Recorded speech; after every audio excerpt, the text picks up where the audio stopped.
Seok Won had orchestrated billion-dollar deals without his hands shaking. He'd put bullets in men's heads without losing sleep. But when the waitress reached across his table and that silver necklace swung into view, the one he carved with a kitchen knife in an orphanage when he was 9, his entire world stopped.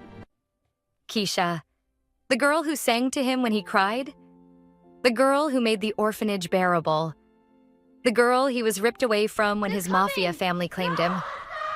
He'd searched for her for years before accepting she was gone forever. And here she was, asking if he wanted still or sparkling water, completely unaware that the terrified boy she protected grew up to become Seoul's most feared Mafia boss. She saved him once. Now it was his turn, whether she wanted saving or not. The restaurant was the kind of place where reservations required 3 months' notice and a net worth that could fund a small country.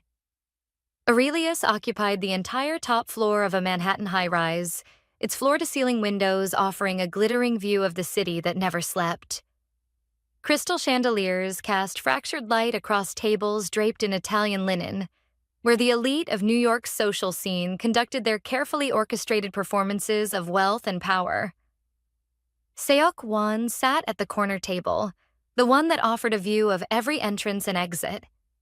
Old habits from a life where survival meant never sitting with his back exposed. His security team occupied strategic positions throughout the restaurant.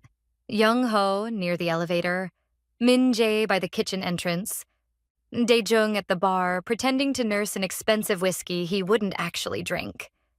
To anyone watching, Seok Won appeared utterly relaxed. His custom Tom Ford suit fit like a second skin, tailored to perfection in Milan last month. His Patek Philippe watch caught the light as he lifted his wine glass, a 1990 Chateau Margaux that cost more than most people's monthly rent. At 32, he'd learned to wear wealth and power like armor, every gesture calculated, every expression controlled. But beneath the polished exterior, his mind worked through the complications of his current New York visit. The meeting with the Vittorio family had gone smoother than expected, and they'd agreed to his terms for expanding his operations into their territory. A partnership that would extend his empire beyond Asia and cement his reputation as more than just another Mafia heir trading on his father's legacy. It was a good deal, a smart deal. The kind of move that separated men who merely inherited power from those who deserved it. His father. The thought of Kang Jae-sung still brought a familiar tightness to Seok Won's chest, though the old man had been dead for 2 years now. Buried with full honors in Seoul, mourned by politicians and criminals alike, celebrated as a titan of industry by those who didn't know, or pretended not to know, the blood that built his empire. Seok Won had stood at that funeral in his perfectly pressed black suit, accepting condolences from men he'd later have killed, and felt nothing. His father had molded him into exactly what he needed, a ruthless heir capable of holding the empire together through cunning and calculated violence. But love? That had died somewhere between the orphanage and the first man Seok Won killed at 16. More water, sir? The voice pulled him from his thoughts. Professional, friendly with just the right amount of deference. Seok Won glanced up with the polite disinterest he'd perfected for service staff, ready to give the slight nod that would send the server away. The words died in his throat. She stood beside his table with a crystal water pitcher, her uniform the standard black and white of Aurelius' staff. Her dark skin glowed warm under the chandelier light, her hair pulled back in a neat bun that emphasized the elegant line of her neck. She was beautiful in a way that had nothing to do with the calculated beauty of the women who usually orbited his world. There was something genuine in her features, something real. But it wasn't her beauty that stopped his heart. It was the necklace. Simple silver, worn smooth by years of handling, hanging just above the collar of her uniform. A crude piece of metalwork that looked almost primitive against the luxury surrounding them. Seok Won would recognize it anywhere. He'd made it with his own hands, carving it from a stolen spoon in the orphanage kitchen when he was 9 years old, his fingers bleeding from the effort, determined to create something beautiful for the only person who made that hellhole bearable. The world narrowed to that necklace, swaying slightly as she moved. Every sound in the restaurant faded to white noise. His carefully constructed control cracked, and for one unguarded moment, Seok-won was 9 years old again, small and scared and desperate for any scrap of kindness in a place that had none. "Sir?" Still or sparkling? Her voice. He knew that voice. Older now, shaped by years he hadn't shared, but unmistakable. The same voice that used to sing to him in the dark dormitory when nightmares made him cry, risking punishment from the caretakers who demanded silence after lights out. Seok-won forced his gaze up from the necklace to her face, searching for confirmation of what he already knew. Her eyes met his, warm brown eyes that held polite attention, waiting for his answer with the patience of someone who'd dealt with distracted, wealthy customers before. She didn't recognize him. Of course she didn't. The last time Keisha saw him, he was a scrawny 9-year-old with too long hair and bruises he tried to hide. She'd been 8, all gap-toothed smiles and fierce protectiveness, the only child in that orphanage who showed him kindness instead of cruelty. Now he was a man she'd never recognize. 32 years of violence and power had reshaped everything about him. He'd grown tall and broad, his features hardened by years of calculated ruthlessness. The scared child she knew had been systematically destroyed, rebuilt into something that made grown men fear him. But she was still Keisha. Older, yes. Her features matured into stunning beauty, but unmistakably the girl who'd held his hand during the worst moments of his childhood. "Sir?" She shifted slightly, a hint of concern crossing her face at his silence. Seok-won realized he'd been staring. Years of training in emotional control and one glimpse of a necklace shattered it all. He cleared his throat, reaching for the composure that rarely failed him.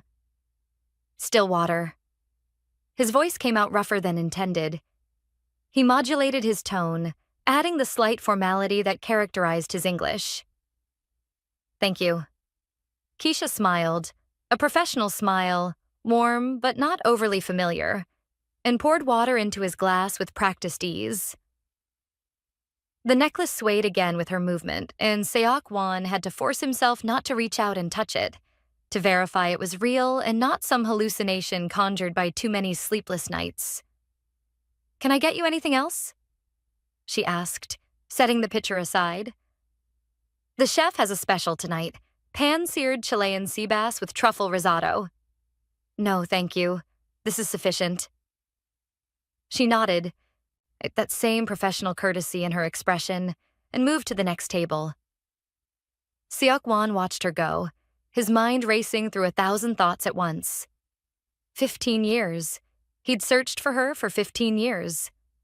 When his father's men first took him from the orphanage, dragged him screaming into a black sedan while the caretakers watched with indifferent eyes, Seok-won's only thought had been getting back to Keisha. She was alone there, without him to protect her from the older kids who liked to pick on the quiet ones, without him to share his meager food when the portions ran short. But his father had other plans. Training, education, molding an heir. Seok-won spent his first year in the Kang compound in a luxury that felt like another kind of prison, tutored in languages and mathematics and business, while his nights filled with questions about the girl he'd left behind. He'd asked about her. Once. His father had looked at him with cold eyes and said, "You're a Kang now. Forget the orphanage. Forget everyone in it. That life is dead." But Seok-won hadn't forgotten. Even as his father taught him to kill, to manipulate, to rule through fear and calculated violence, a part of him held onto the memory of a little girl with kind eyes who made him feel human. When he was 17 and had earned enough trust to access the organization's resources, he'd started searching.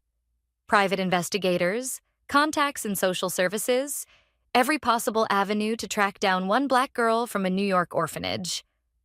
But the trail had gone cold. The orphanage itself had closed years earlier, its records scattered or destroyed. None of his contacts could find any trace of a Keisha matching his description in the system. Eventually, he'd accepted what his father always said, That part of his life was dead. He'd buried the search along with every other weakness, focusing instead on proving himself worthy of leading the Kang Empire. And he'd succeeded. 2 years ago, when his father died, Seok-won took control of an organization that spanned 3 continents, worth billions in legitimate business, and infinitely more in enterprises the law never touched. He'd convinced himself he'd moved on. That Keisha was just a childhood memory, romanticized by time and trauma into something more significant than it was. But now she was here. Real. Alive. Wearing the necklace he'd made her with bleeding fingers and desperate hope. Across the restaurant, Keisha moved between tables with efficient grace. She laughed at something an elderly woman said, the sound carrying over the ambient music and conversation.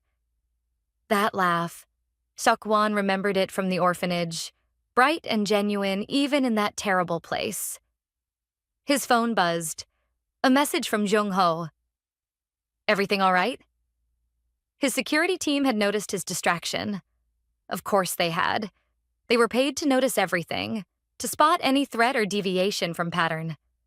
Seok-won never lost his composure, never stared at waitstaff, never let anything penetrate the careful control he maintained. He typed back, "Fine, stay alert." But nothing about this was fine. His carefully ordered world had just tilted on its axis, and he was struggling to find his balance. Seok-won lifted his wine glass, forcing himself to take a slow sip while his mind worked through the implications. He'd built his empire on information and control. Every move calculated 3 steps ahead, every variable accounted for. This was a variable he hadn't planned for. Questions flooded his mind.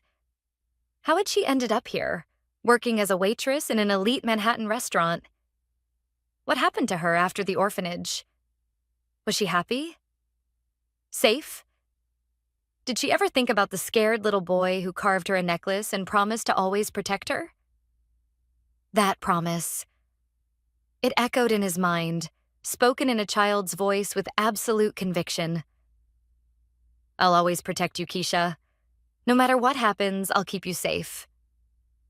He'd failed her. When his father's men took him, he'd failed to keep that promise. She'd been alone in that orphanage, and there was nothing he could do about it. But he wasn't helpless anymore. He commanded resources that could reshape the world to his will. Men feared his name. Governments negotiated with him. Nothing and no one was beyond his reach. The question was what to do with this impossible gift of finding her again. His first instinct, the one shaped by years of taking what he wanted, was simple. Approach her, reveal himself, take her with him, back into his world where he could keep that childhood promise and ensure nothing ever hurt her again. But even as the thought formed, he recognized its impossibility.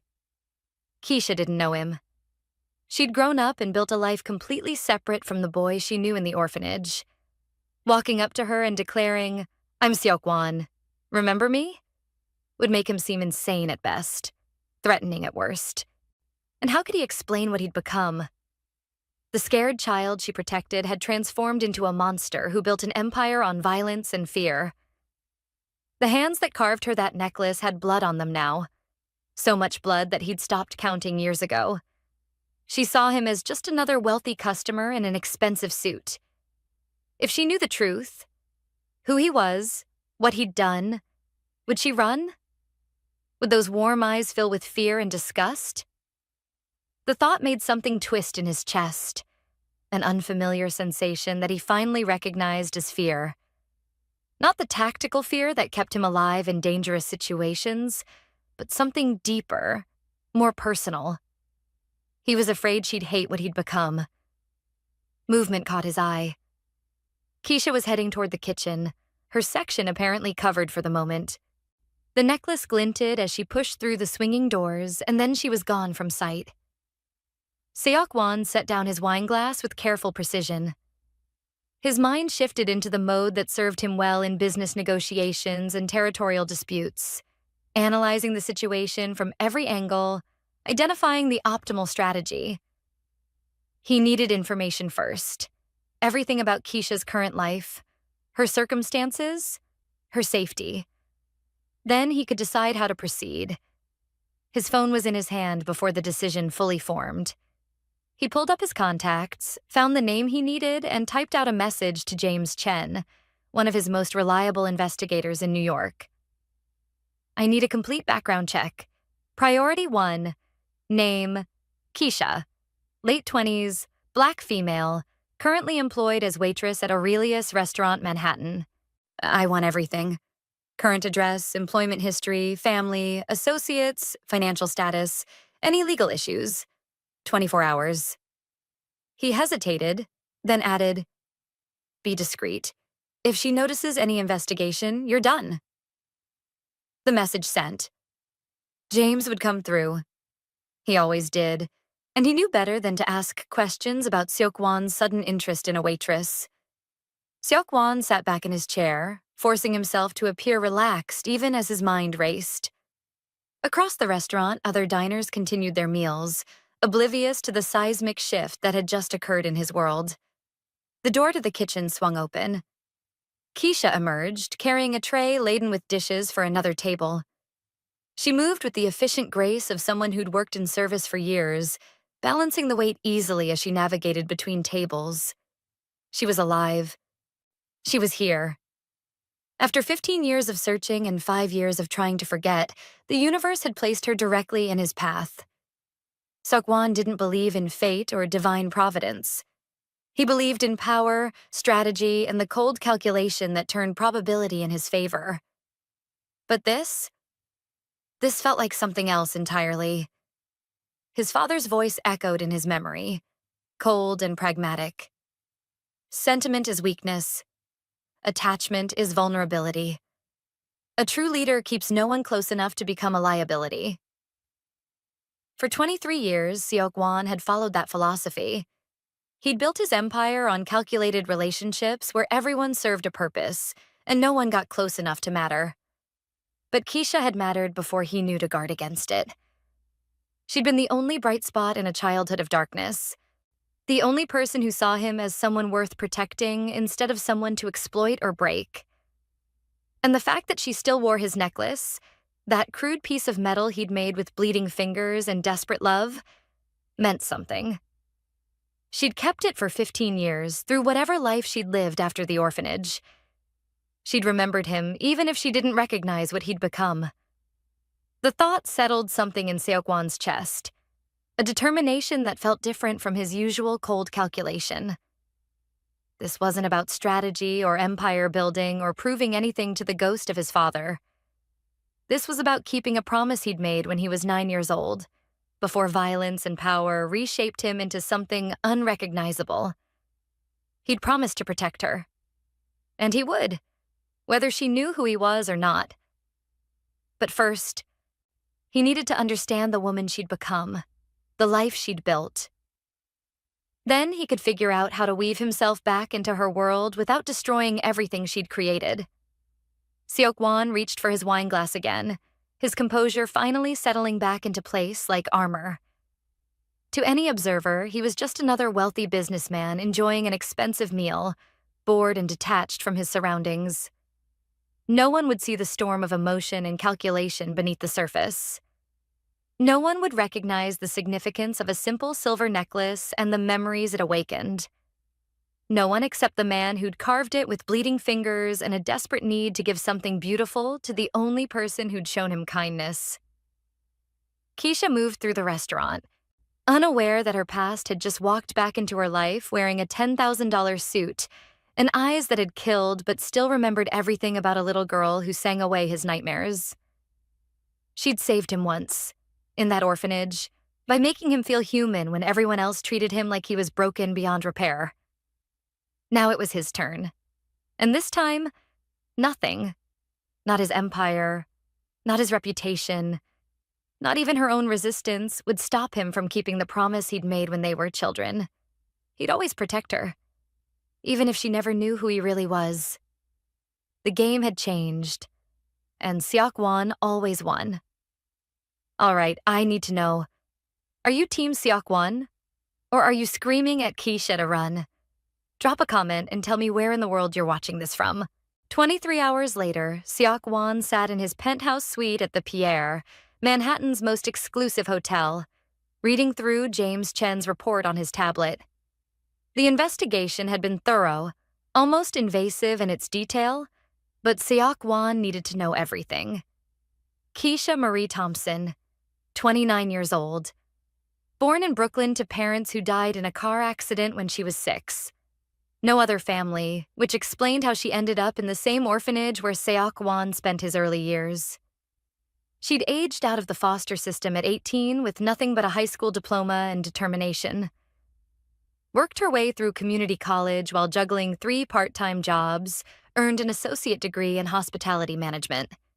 Currently employed at Aurelius for the past 4 years, working her way up from busser to server. No criminal record, no outstanding debts beyond student loans she was steadily paying down. A small apartment in Queens that she shared with a roommate. A clean, ordinary life built through hard work and persistence. But it was the financial details that made Seok-won's jaw tighten with barely contained anger. She made $38,000 a year before tips, in Manhattan, one of the most expensive cities in the world. Her rent alone consumed nearly half her income. The report included copies of past due medical bills from an emergency room visit 6 months ago, appendicitis that had required surgery. She was on a payment plan, struggling to cover the remaining balance her minimal health insurance didn't pay. She lived paycheck to paycheck, one emergency away from financial disaster, while he sat in hotel suites that cost more per night than she made in a month. The injustice of it burned through him like acid. Keisha, who'd shared her food with him when he was hungry, who'd protected him from bullies twice her size, who'd been the only light in a childhood of darkness, was struggling to survive while he had more money than he could spend in 10 lifetimes. It was unacceptable. Seok-won set down the tablet and moved to the floor-to-ceiling windows overlooking Central Park.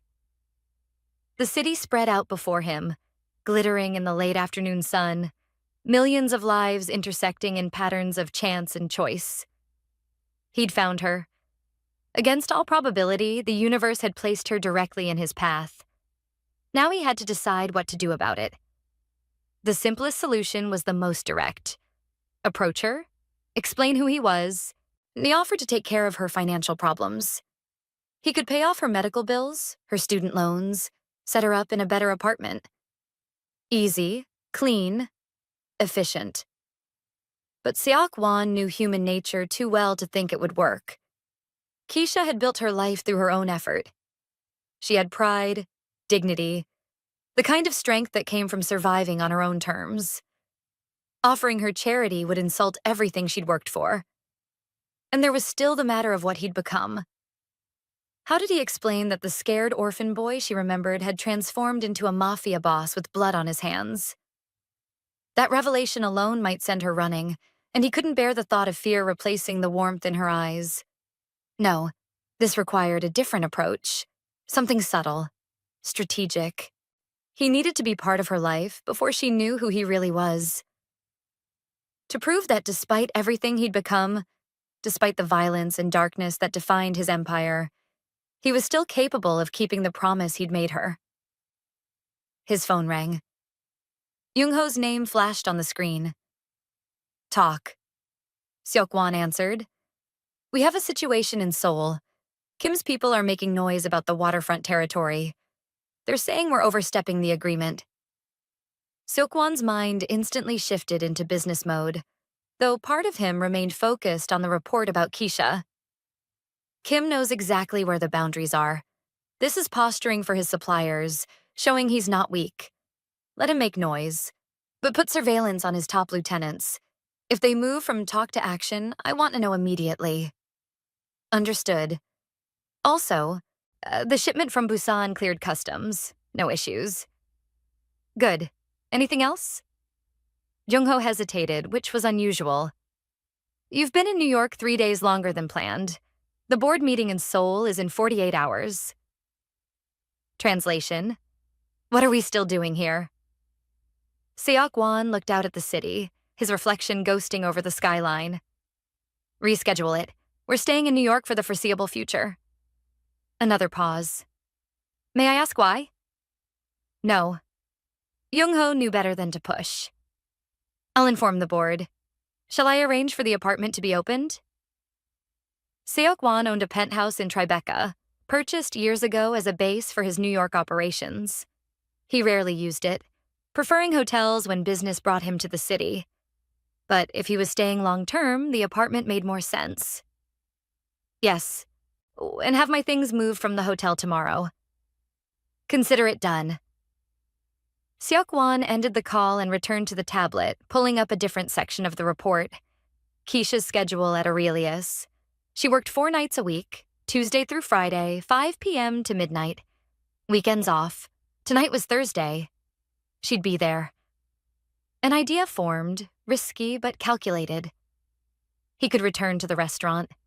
Not to reveal himself, not yet.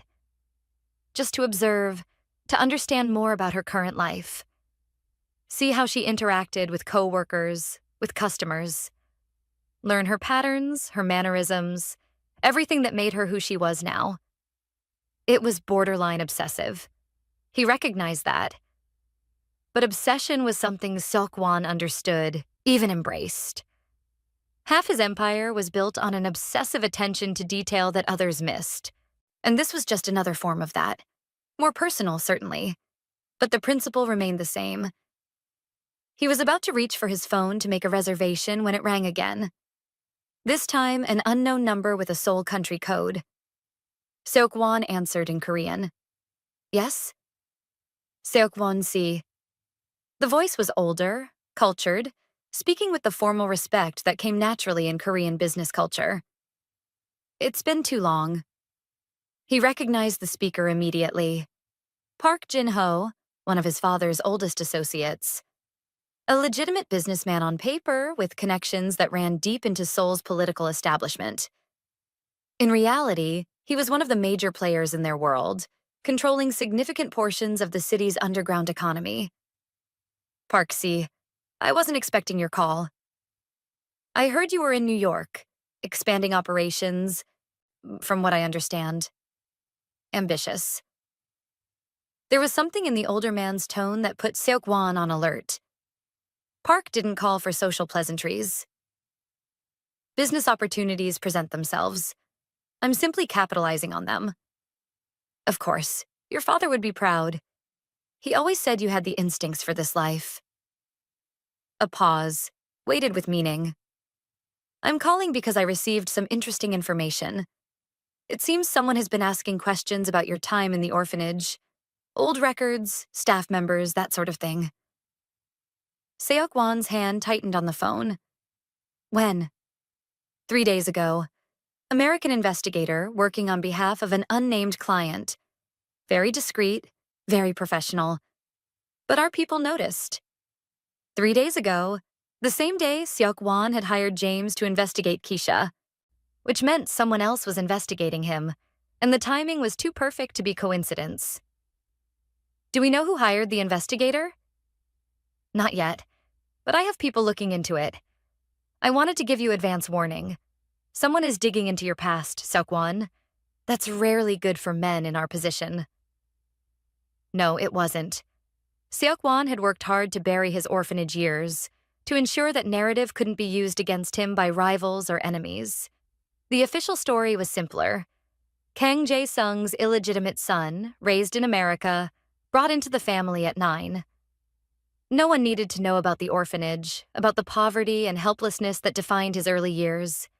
Weakness was vulnerability in their world, and his childhood had been nothing but weakness. Thank you for the information, Park Si. I'll handle it from here. I'm sure you will. One more thing. Be careful, Seok-won. Whoever is digging into your past has resources and motivation. That combination is dangerous. The call ended. Seok-won stood motionless, his mind working through the implications. Someone was investigating his orphanage years at the exact moment he'd found Keisha again. That couldn't be random. But what was the connection? Who would care about his childhood, and why now? His phone buzzed with a text. James Chen. Need to talk. In person. It's urgent. Seok-won typed back an address. A coffee shop in Midtown. Public enough to be safe. Private enough to talk. 30 minutes. He grabbed his jacket, already signaling Young-ho through their secure messaging system. Something was happening. Pieces moving on a board he couldn't quite see yet. But one thing was certain. His past and present were colliding in ways he hadn't anticipated. And Keisha was somehow at the center of it, whether she knew it or not. Which meant protecting her had just become infinitely more complicated. The coffee shop was one of those anonymous places that existed in every major city. Adequate coffee, unremarkable decor, the kind of establishment people pass through without remembering. Perfect for a meeting that required discretion. James Chen sat in the back corner, his laptop already open, looking more stressed than Seok-won had ever seen him. The investigator was normally unflappable, a former FBI analyst who'd gone private and built a reputation on thoroughness and discretion. But now his hands shook slightly as he lifted his coffee cup. Seok-won slid into the seat across from him, Young-ho taking position near the entrance with a clear view of the street. Talk. James glanced around, then leaned forward, keeping his voice low. The background check you requested on Keisha Thompson. I found everything you asked for. But I also found something else. Something that doesn't make sense. Explain. 3 days ago, the same day you hired me, someone else initiated a background check on her. Same depth, same scope. Professional-grade investigation, not some amateur job. Whoever hired them has serious resources. Seok-won's expression remained neutral, but his mind raced. Park had said someone was investigating his orphanage years. Now James was saying someone was also investigating Keisha. You're certain? Positive. I have contacts in the industry. When 2 investigators start digging into the same person simultaneously, we notice. Professional courtesy. We don't want to step on each other's work or alert the target. James turned his laptop screen towards Seok-won. But here's where it gets weird. I did some digging into who hired the other investigator. He pulled up a corporate filing document. The investigation was commissioned by Hartley Acquisitions, a private equity firm based in Manhattan. On paper, they do commercial real estate development. But when I dug deeper, he clicked through several more documents. Hartley is a shell company. Layers of holdings and subsidiaries that ultimately trace back to a parent corporation in Seoul. Seok-won's blood went cold. What parent corporation? Daehan Strategic Industries. The name hit Seok-won like a physical blow. A Daehan Strategic Industries was owned by the Park family, not Park Jin-ho, who'd called him earlier, but his nephew, Park Hyun-woo. A rival who'd been circling Seok-won's territory for years, looking for any weakness to exploit. There's more, James continued, his voice dropping even lower. I accessed the investigators' preliminary findings. Keisha Thompson has been under active surveillance for the past 6 months. Photos, daily routines, known associates. Someone has been watching her long before you ever walked into that restaurant. Seok-won's hands clenched beneath the table, his mind working through the implications with cold precision. Park Hyun-woo was watching Keisha, had been watching her for months, which meant this wasn't about her at all. It was about him. But how did Park know about Keisha? How did he know she mattered? Is there any indication they've made contact with her? Seok-won asked, his voice deadly calm. Not that I can find. The surveillance appears to be observational only, but... James hesitated. There's something else in the file that doesn't fit. Medical records from 15 years ago. From the orphanage. He pulled up another document, heavily redacted but still partially readable. Seok-won scanned it, his pulse quickening as certain words jumped out at him. Blood test, DNA, analysis. Sibling match probability, 99.7%. What is this? Seok-won demanded. That's what I wanted to ask you. According to these records, Keisha Thompson and someone identified only as Patient K underwent DNA testing when they were both in the orphanage. The results indicate they're biological siblings. The world tilted. Seok-won stared at the document, his mind refusing to process what he was seeing. That's impossible. The documentation is authentic. I verified the hospital codes, the lab that processed the tests. This is real. James met his eyes. Patient K's identification number matches the orphanage records for a boy named Minho, who was processed into the system the same month you were. Minho.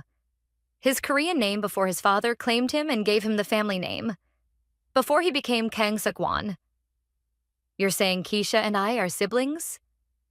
The words felt absurd leaving his mouth. Half-siblings, most likely, given the DNA match isn't quite high enough for full siblings.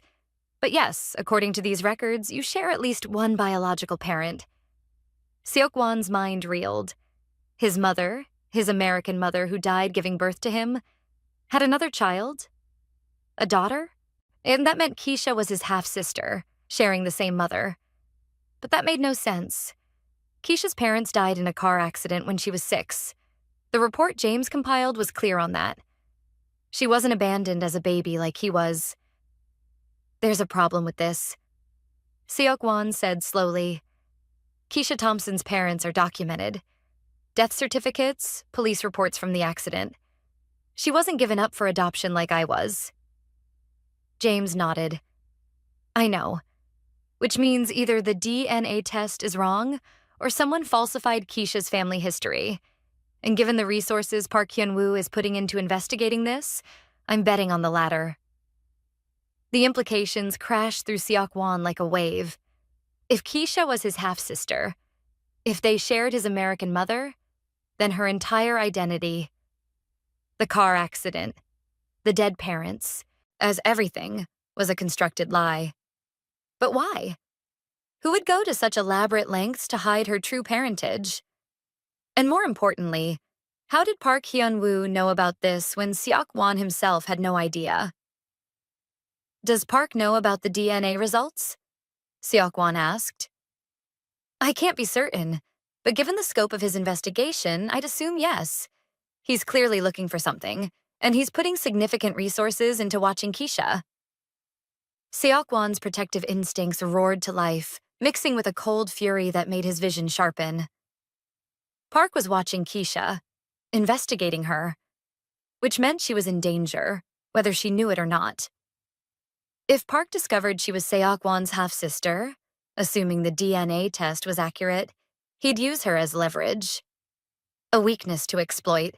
The one thing Seok-won's father always warned against. Family that could be turned into a weapon. I need everything, Seok-won said, his voice hard. Every piece of surveillance Park has on her. His investigator's full report. Any communication about her or this DNA test. I want to know exactly what he knows. That's going to be difficult. Park's security is tight, and if he realizes we're digging, I don't care. Get it done. Seok-won fixed James with a look that had made harder men than him flinch. Use whatever resources you need. Hire whoever you have to hire.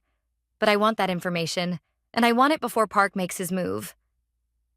James nodded quickly. I'll start immediately. One more thing. The DNA test. I want it verified independently.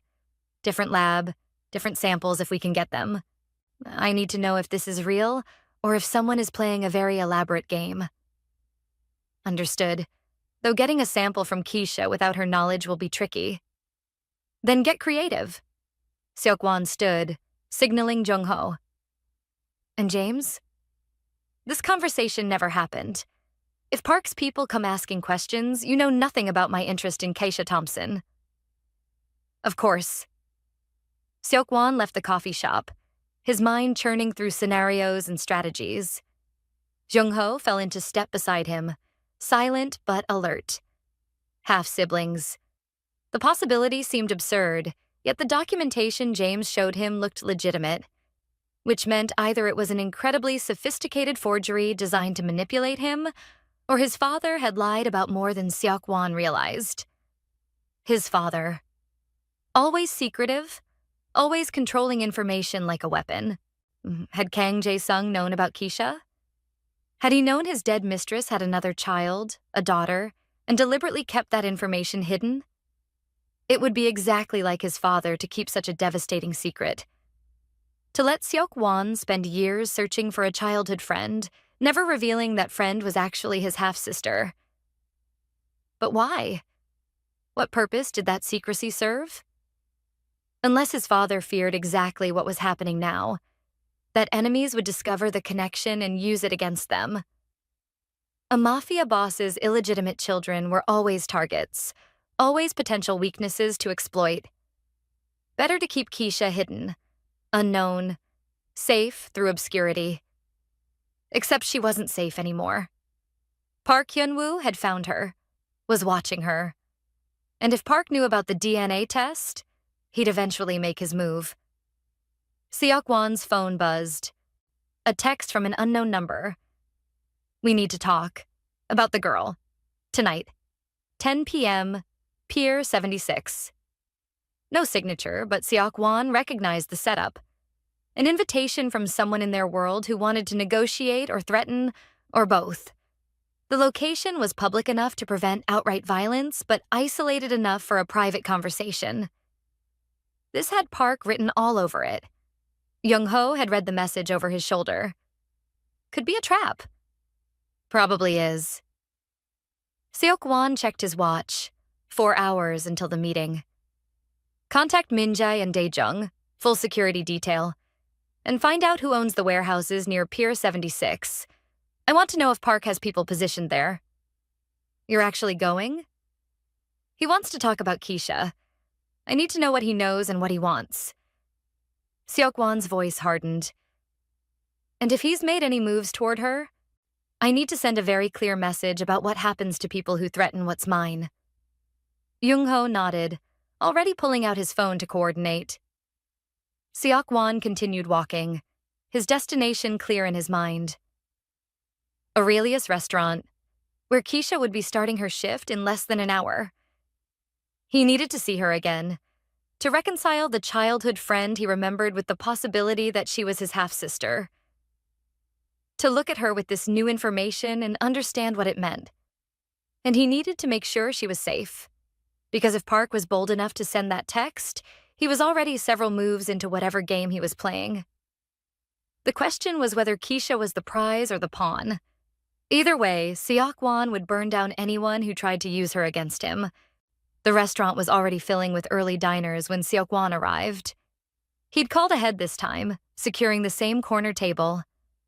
The maitre d' recognized him from the previous visit, greeting him with the practiced warmth reserved for wealthy repeat customers. "Mr. Kang, welcome back. Your table is ready."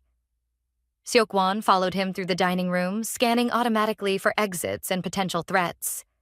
Jung-ho had positioned himself near the bar with clear sightlines to Seok-won's table. Min-jae watched from near the restrooms, every precaution in place. He ordered the same wine as before, settled into his seat, and waited.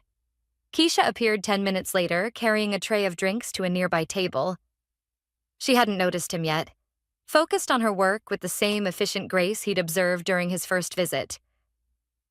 The silver necklace caught the light as she moved, that crude piece of metal he'd carved with bleeding fingers and desperate hope. His necklace, around the neck of a woman who might be his half-sister. The thought still felt surreal, impossible. But as he watched her, Seok-won began to see things he'd missed during their first encounter. The shape of her eyes, similar to his, though he'd never noticed before. The way she tilted her head when listening to customers, a gesture his father always said came from Seok-won's mother. Small things, subtle similarities that could be coincidence or could be genetic inheritance. "Good evening." Seok-won looked up to find Keisha standing beside his table, her professional smile in place. Their eyes met, and for a moment he searched her face for any sign of recognition. Any indication she felt the strange pull he did? Nothing. Just polite customer service and warmth that came naturally to her. "Good evening," he replied, keeping his voice neutral. "I remember you from earlier this week. The 1990 Chateau Margaux, right?" She gestured to his wine glass. "Excellent choice. You have a good memory." "Part of the job. Though to be fair, not many customers order wine that's older than I am." Her smile widened slightly, genuine warmth breaking through the professional veneer. Seok-won found himself smiling back before he could stop himself. "A special occasion. Celebrating something? Finding something I thought I'd lost." The words came out before he could censor them. Too honest, too revealing. But Keisha just nodded, apparently taking it as a reference to business success or personal achievement. "That deserves good wine then. Can I get you started with anything? The chef has a new special tonight. Butter poached lobster with saffron risotto." "That sounds perfect." She wrote down the order, and as she did, the necklace swayed forward. Up close, Seok-won could see the details he'd carved all those years ago. Tiny marks where his knife had slipped, the uneven edges that betrayed the shaking hands of a terrified child. "That's an interesting necklace," he said, the words out before he could consider the wisdom of drawing attention to it. Keisha's hand went to it instinctively, a protective gesture. "Thank you. It's old. From when I was a kid. It means something to you." "Yeah." Her expression softened, became distant. "Someone gave it to me a long time ago. A friend who—" She stopped, seeming to catch herself. "Sorry. I'm sure you don't want to hear about my childhood jewelry." "Actually, I do." Seok-won leaned forward slightly, his full attention on her. "Who gave it to you?"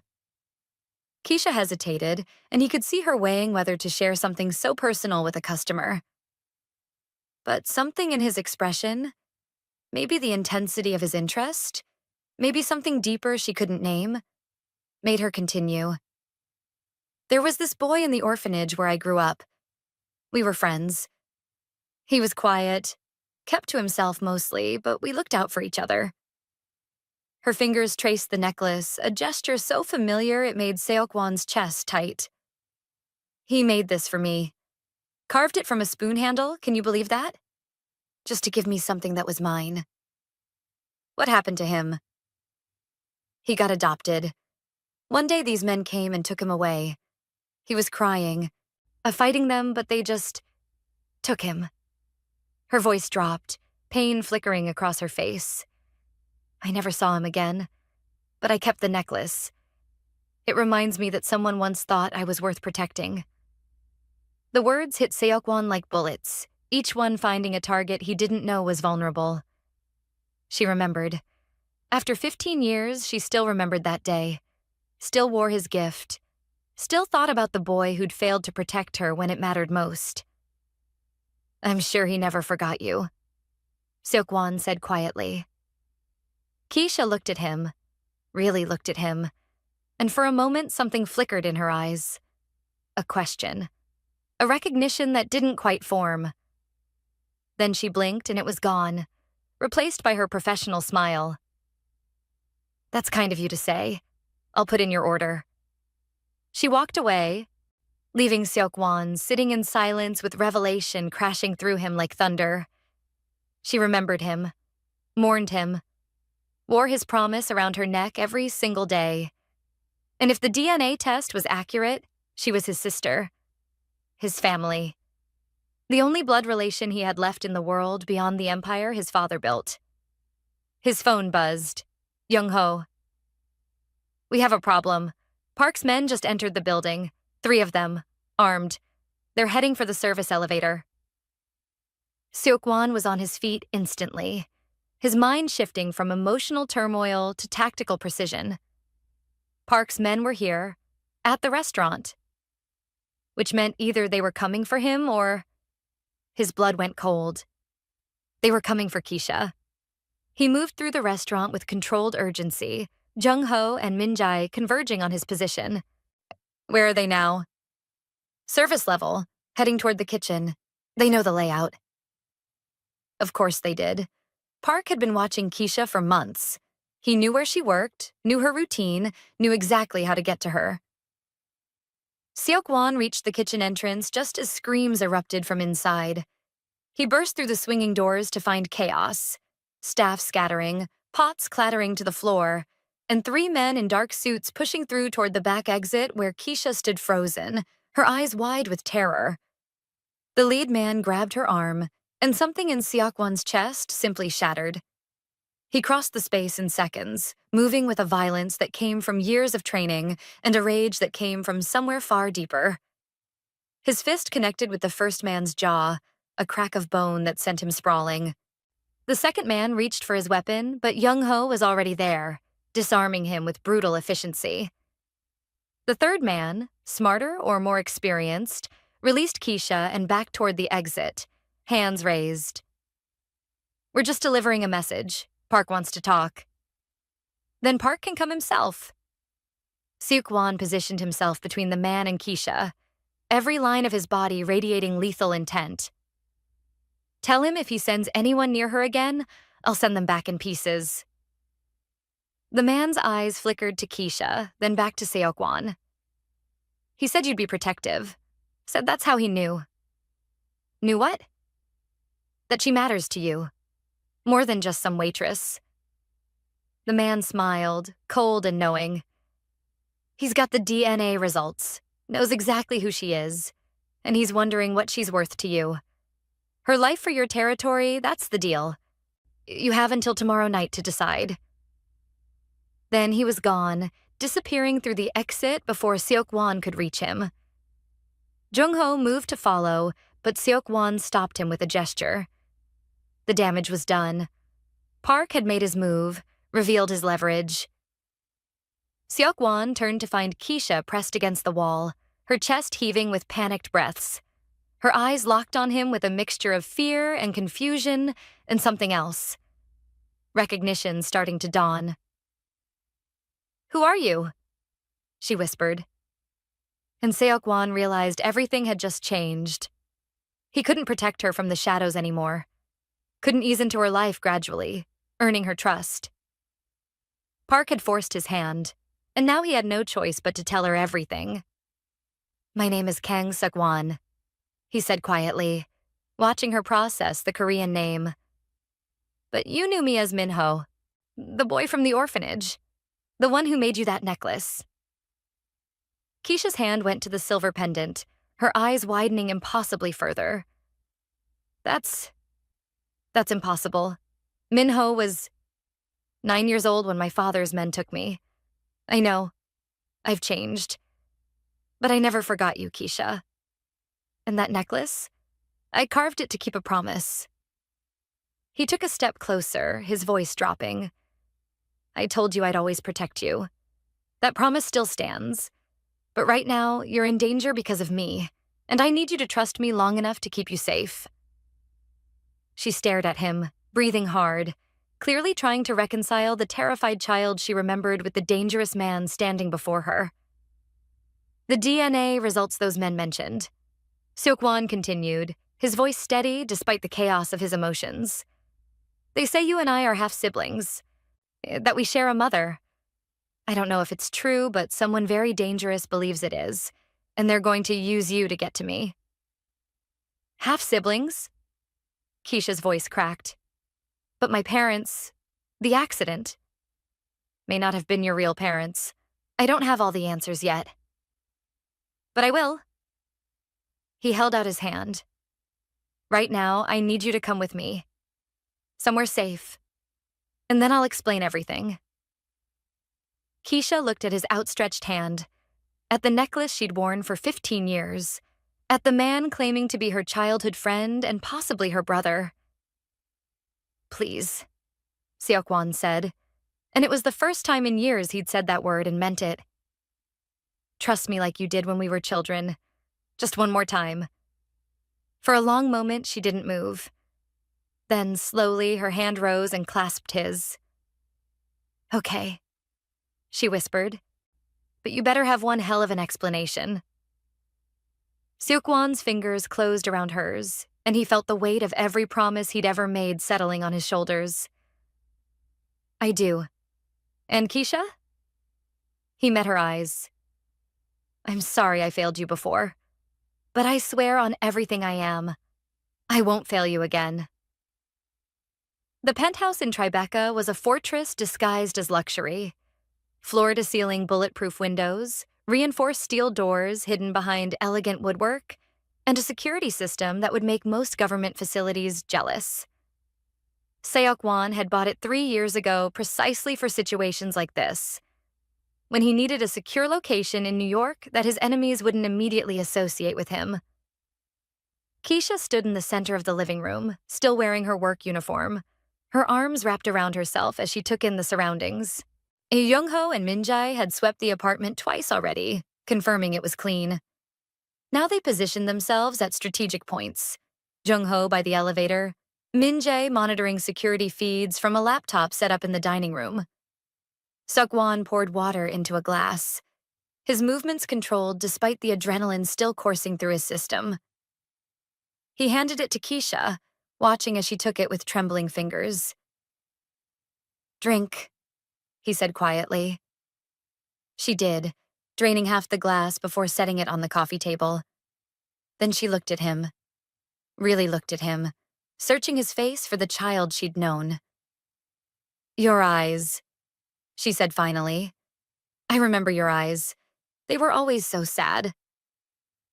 The observation hit harder than Seok-won expected. "You used to sing to me when I had nightmares." "Lean on me," Keisha whispered. "You'd wake up crying and I'd sing until you fell back asleep."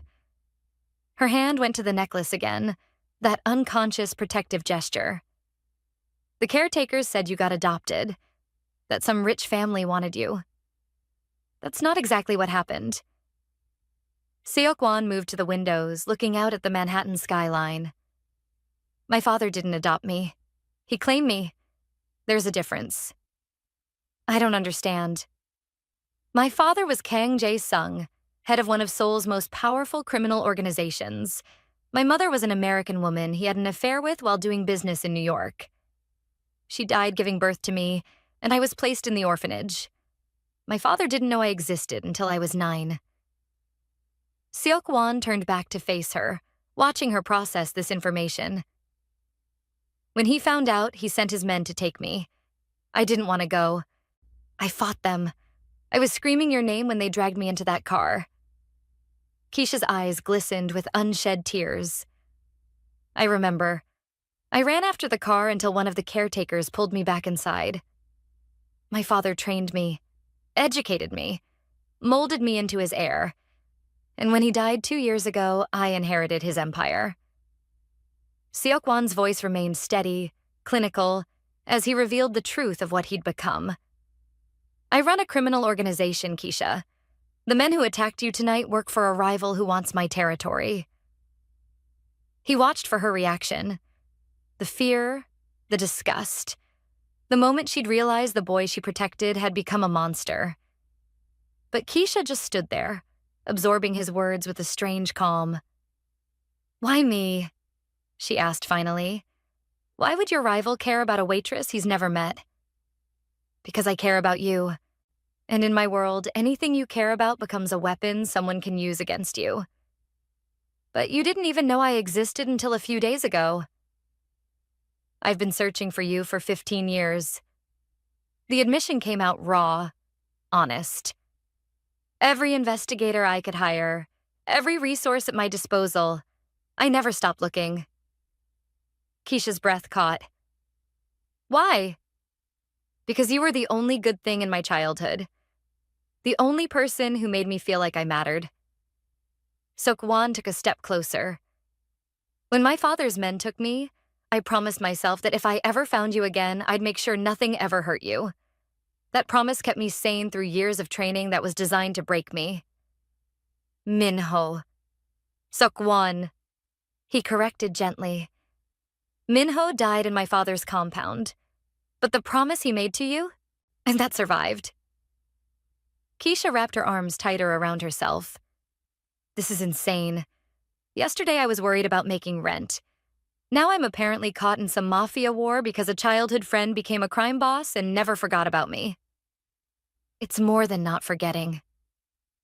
Seok-won closed the distance between them, close enough to see the gold flecks in her brown eyes.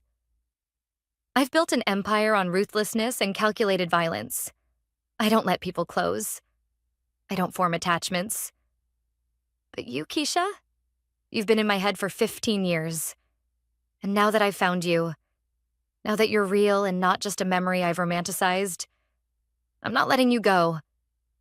You don't own me. Not yet. His voice dropped, intimate and dangerous. But I will protect you, whether you want me to or not. Keisha's eyes flashed with defiance. I'm not some damsel who needs saving. I've survived just fine on my own. Have you? Seok-won gestured to her uniform, to the simple clothing that spoke of a life lived paycheck to paycheck. You work yourself to exhaustion for barely enough to survive. You have medical debt you can't pay. You share a cramped apartment because you can't afford anything better. How do you know about my medical debt? I know everything about you. Where you live, where you work, how much you make, what you owe. I had you investigated the moment I saw you wearing my necklace. Anger sparked in her expression. You had no right. I had every right. You're mine to protect, which means I need to know every threat, every vulnerability, every way someone could hurt you. He reached out, his fingers brushing the silver necklace. You kept this. For 15 years, you kept a crude piece of metal carved by a terrified child. That means something. Keisha's breath hitched at his touch. It means I never forgot my friend. Is that all I am to you? A friend?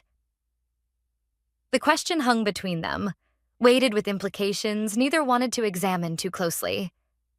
Because there was something in the air when they were close. Something that had nothing to do with childhood memories and everything to do with the attraction crackling between them. I don't know what you are, Keisha admitted. I don't know you anymore. The boy I knew was gentle and scared. You're a monster? Dangerous. She met his eyes. You're dangerous, and I should be running as far from you as possible. But you're not running. No, I'm not. Seok-won's hand moved from the necklace to her face, his thumb tracing her cheekbone. You should be afraid of me. I know. I've killed people, Keisha. More than I can count. I've built my fortune on violence and fear. I know that too. And yet you're still standing here, letting me touch you, looking at me like... He trailed off, unable to finish the sentence. Like what? Like you see the boy I used to be underneath the monster I've become. Keisha's hand came up to cover his, pressing his palm against her cheek. Maybe I do. Or maybe I see both, and I'm trying to figure out which one is real. They're both real. That's the problem. Before either could say more, Young-ho cleared his throat from across the room. We have a situation. Park's people just sent a message. Seok-won reluctantly stepped back, his hand falling away from Keisha's face. You may show me. Jung-ho held up a tablet displaying a video. Seok-won took it, Keisha moving closer to see the screen. The video showed a warehouse, dimly lit, with a woman bound to a chair in the center. She was in her late 50s, black, her face bruised but her eyes defiant. The camera zoomed in on her face. Oh my God, Keisha whispered. That's Aunt Carol, my mother's sister. Seok-won's jaw tightened. So Park had done his homework, found Keisha's only living relative and taken her as additional leverage. A man's voice spoke off camera, cold and professional. Kang Seok-won, I trust you recognize Miss Carol Thompson.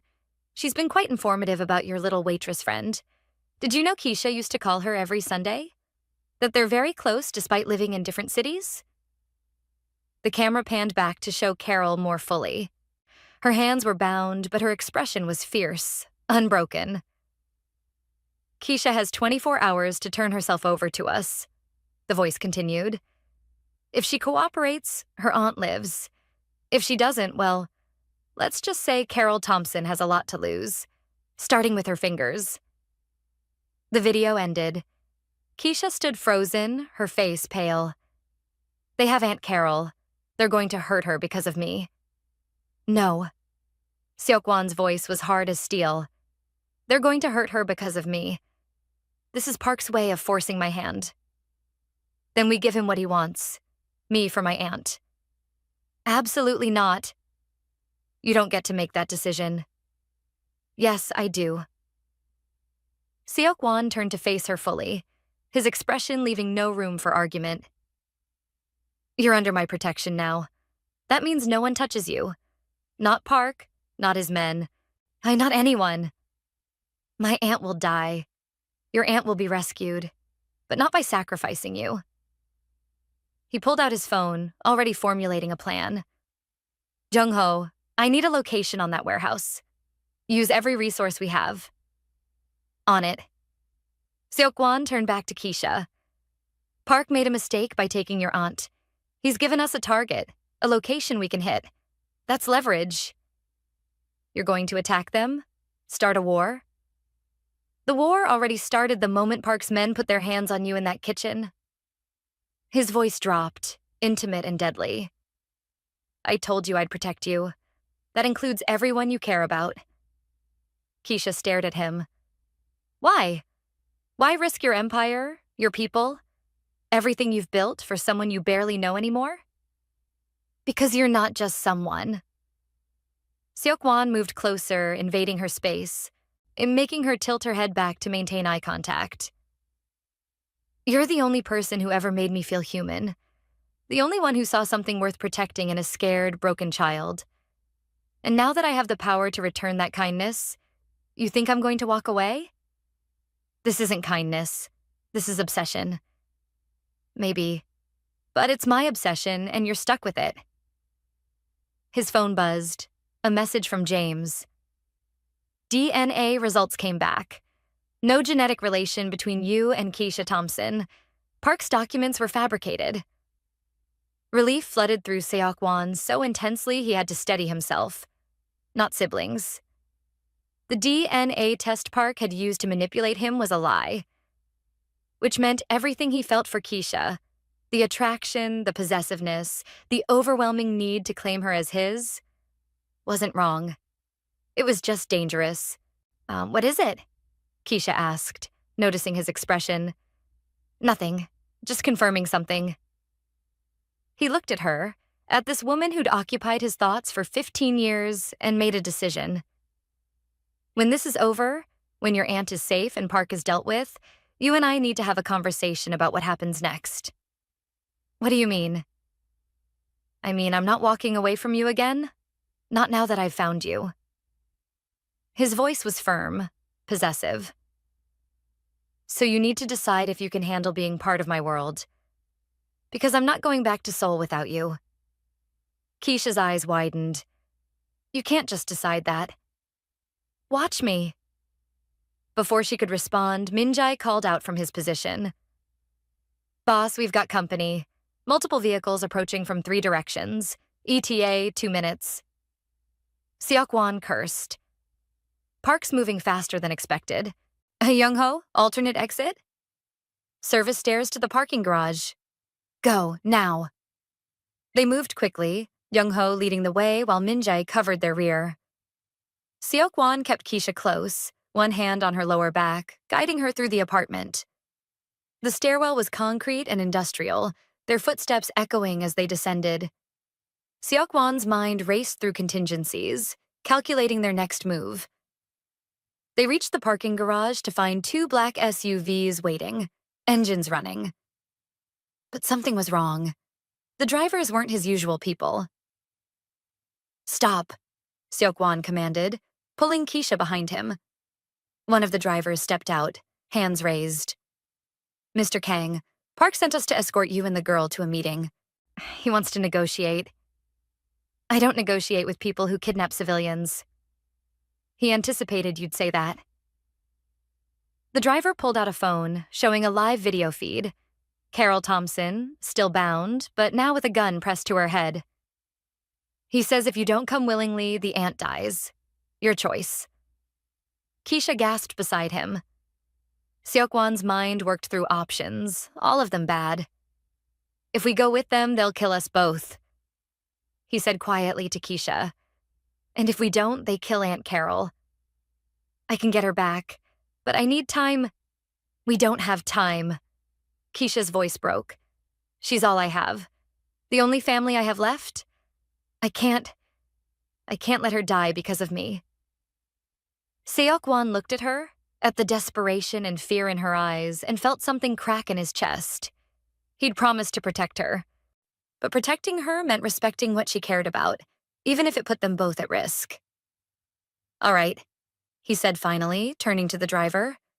We'll come, but if anything happens to her aunt before we get there, the deal is off and everyone dies. The driver nodded, speaking into his radio. A moment later, the video feed showed the gun being removed from Carol's head. Young-ho moved closer. This is a trap. I know, but we're going anyway. Seokwan looked at his head of security. Give me 30 minutes. If you don't hear from me, burn down everything Park owns. Every property, every asset, every person who works for him. Leave nothing. Young-ho's expression was grim, but he nodded. Understood. Seokwan turned to Keisha. Stay close to me. No matter what happens, you stay within arm's reach. Understand? Yes. They climbed into the SUV, the doors locking automatically once they were inside. The driver pulled out, heading south through Manhattan's late-night streets. Keisha sat rigid beside Seokwan, her hands clenched in her lap. He reached over, covering her hands with one of his. I won't let them hurt you, he said quietly. You can't promise that. Yes, I can. Because I've spent 15 years becoming the kind of man who keeps his promises. His fingers tightened on hers. I failed you once when my father's men took me. I won't fail you again. Keisha looked at their joined hands, then up at his face. You really never stopped thinking about me? Not once. You were the reason I survived my father's training. Every time he tried to break me, I'd think about you singing in the dark. And I'd remember there was still something good in the world worth fighting for. I'm not that special, Minho. I was just a kid who didn't like seeing another kid hurt. Seokwan, he corrected gently. And you were everything to me. You still are. The confession hung between them. Too honest, too raw. Keisha's breath caught, and for a moment Seokwan saw something in her eyes that mirrored what he felt. That pull, that connection that had nothing to do with childhood and everything to do with the present. Then the SUV stopped. They'd arrived at a warehouse on the waterfront, isolated and dark. The kind of place where bad things happened and no one heard the screams. The driver opened their door. This way! Seokwan stepped out first, positioning himself between Keisha and any potential threats. The warehouse was massive, its interior lit by harsh industrial lights that cast deep shadows. Park Hyun-woo stood in the center of the space, surrounded by at least 20 armed men. He was younger than Seokwan expected, early 40s, handsome in a cold way, wearing an expensive suit that was just a shade too flashy to be truly sophisticated. Kang Seokwan. Park's voice was smooth, amused. Thank you for accepting my invitation. Where's the aunt? Park gestured, and two men dragged Carol Thompson forward. She was bruised but alive, her eyes finding Keisha immediately. Keisha, baby, I'm so sorry, Carol said, her voice hoarse. Aunt Carol? Touching reunion. Park interrupted. But we have business to discuss. Seokwan, you've become quite the thorn in my side. Expanding into territories I've spent years cultivating. Making deals with families who are loyal to me. It's disrespectful. Business is business. You want my territories, make me a better offer. Oh, I'm not interested in negotiation. Park's smile widened. I'm interested in domination. You see, I've learned something interesting about you. For all your reputation as a ruthless businessman, you have a weakness. This woman. He gestured to Keisha. A childhood friend you've pined over for years. How touching. How pathetic. Seokwan's expression remained neutral, but his mind was already calculating distances, counting enemies, identifying weapons. Here's my offer, Park continued. You sign over your New York operations to me, along with a significant portion of your Asian holdings. In exchange, I let you and your precious Keisha walk out of here alive. The aunt, too, if you're quick about it. And if I refuse? Then I kill you both, take your territories anyway, and throw the aunt's body in the river. Park's smile turned cruel. Your choice. Your empire or your childhood sweetheart? Seokwan was quiet for a long moment. Then he started laughing. The sound was unexpected enough that Park's confident expression faltered. What's so funny? You, Seokwan said, his laughter fading into something cold and dangerous. You actually think you have leverage. You think taking one woman hostage is enough to make me surrender an empire. She's not just one woman. She's the woman you've been searching for. And that's where you made your mistake. Seokwan's voice dropped, deadly calm. You assumed I'd trade everything for her safety, but what you didn't account for is what she means to me. She's not just someone I want to protect. She's mine. And I don't surrender what's mine. Ever. He looked at Park with eyes that had seen far worse things than anything this amateur could imagine. I built my empire on the corpses of men who underestimated me. My father trained me to value power above all else. And you think one hostage is enough? Seok-wan pulled out his phone, showing Park the screen. Recognize this? It's a live feed of your penthouse in Seoul, where your wife and 2 daughters are currently sleeping. Beautiful family. Park's face went white. You wouldn't I? Seok-wan's voice was silk over steel. You threatened the woman I care about. You think I won't do the same? The difference is, I actually have the resources to follow through. He swiped to another screen. This is your main distribution center in Busan. Notice anything? That's C4 explosive, professionally placed. One phone call and the entire building disappears. Another swipe. Your yacht in Hong Kong Harbor, your private accounts in the Caymans, your mistress's apartment in Tokyo. Each image appeared, proof of how thoroughly Seok-wan had infiltrated Park's life. I know everything about you. Every asset, every secret, every person you care about. Park's confident demeanor was cracking. You're bluffing. Am I? Seok-wan took a step forward. You've been so focused on finding my weakness, you forgot to protect your own. That's the difference between an amateur and someone who was raised in this life. I don't leave vulnerabilities exposed. He gestured to Keisha and Carol. You wanted to trade? Fine. Here's my offer. You release them both. You leave New York permanently, and you forget you ever heard the name Keisha Thompson. In exchange, I don't reduce everything you love to ash. You'd start a war. I'd end one. Seok-wan's voice was absolute. You made this personal when you touched her. Now you get to live with the consequences. For a long moment, no one moved. Then Park made his decision. He signaled his men to release Carol. But one of Park's lieutenants had other ideas. He raised his gun, aiming at Keisha. Everything happened in seconds. Seok-wan moved, drawing his own weapon with practiced speed, firing twice. The lieutenant dropped, his shot going wide. The warehouse erupted into chaos. Park's men opened fire, but they were shooting at shadows. Seok-wan had already grabbed Keisha, pulling her behind a concrete pillar as bullets chewed into the space where they'd been standing. Stay down, he commanded, returning fire with deadly accuracy. Young-ho and his team crashed through the warehouse's side entrance. They'd been positioned outside, waiting for exactly this scenario. The fight became brutal and efficient, Seok-won's people cutting through Park's men with professional precision. Seok-won kept Keisha behind him, his body a shield between her and any threat. When one of Park's men got too close, Seok-won didn't hesitate. He put the man down with a shot that was cold and calculated, then immediately refocused on protecting Keisha. "Where's Carol?" Keisha shouted over the gunfire. Seok-won scanned the chaos, spotting the older woman being dragged toward an exit by two of Park's men. He made a split-second decision. "Jung-ho," he called out. "The ant, southwest corner." Jung-ho nodded, redirecting his team. They cut off the escape route, forcing Park's men to drop Carol and retreat. The fight lasted less than 3 minutes. When it was over, Park's men were either dead or fleeing.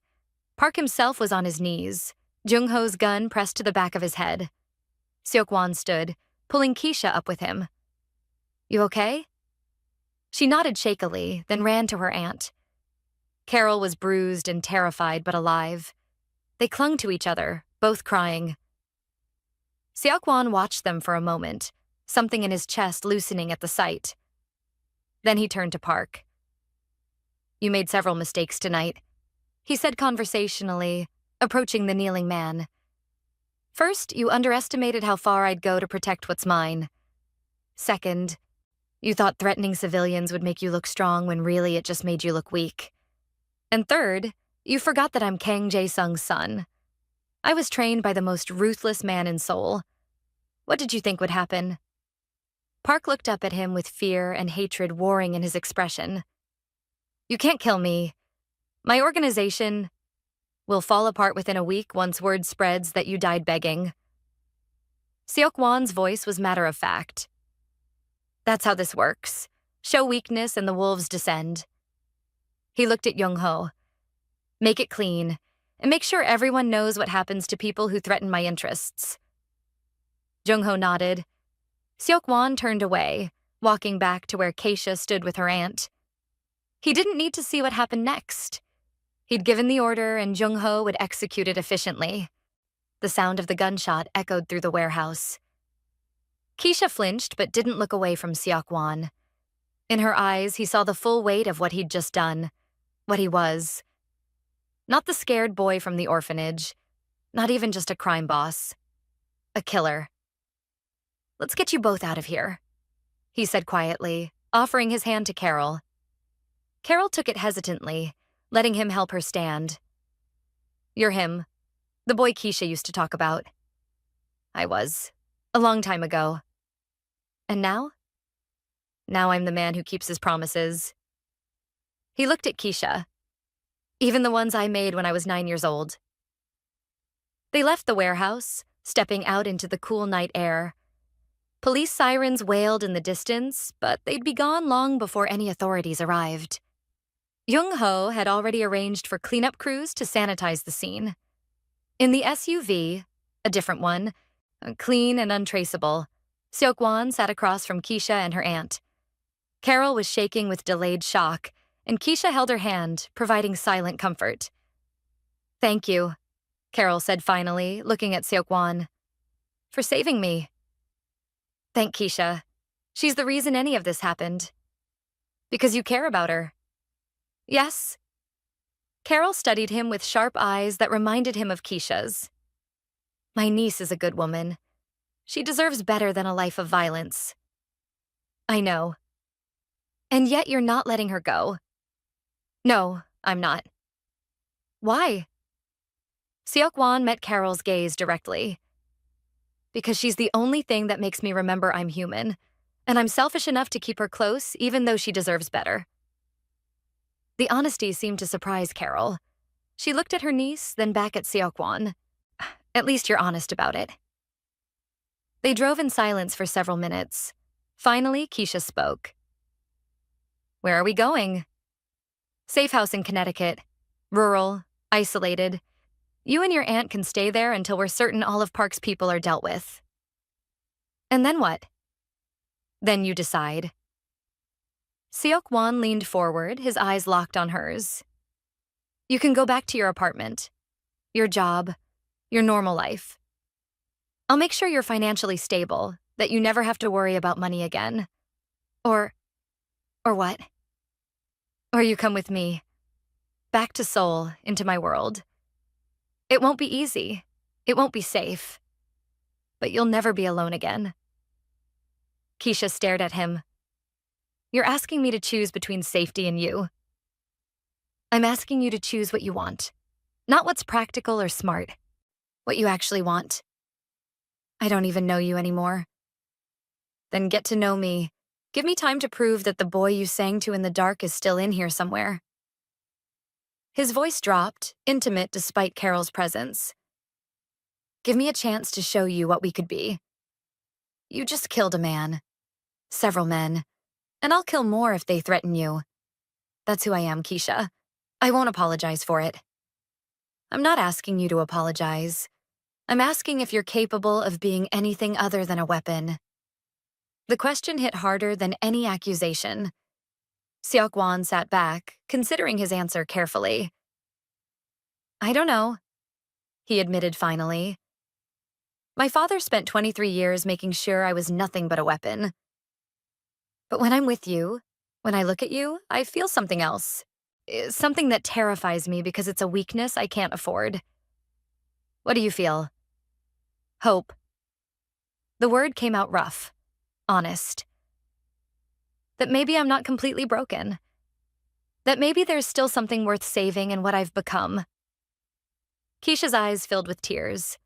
Minho? Seok-won. Please, Minho died a long time ago. No. She shook her head firmly. Minho is still in there. I see him every time you look at me. Every time you try to protect me. He's there underneath all the violence and control. And if he's not, if this is all I am now, then I guess I'll have to decide if I can love a monster. The word love hung in the air between them. Too big, too soon, but also somehow inevitable. Because there was something between them.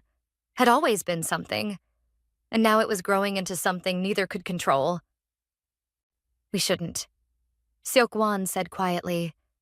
You deserve someone better. Someone clean. Maybe, but that's not what I want. What do you want? Keisha looked at him for a long moment. I want to understand why I can't stop thinking about you. Why even knowing what you are, what you've done, I still feel safe with you. I want time to figure out if this is real or if I'm just clinging to a childhood memory. And if it's real, then I guess we figure out how to make this work. Somehow. It wasn't a declaration of love. It wasn't even a promise. But it was possibility, and that was more than Seok-won had dared hope for.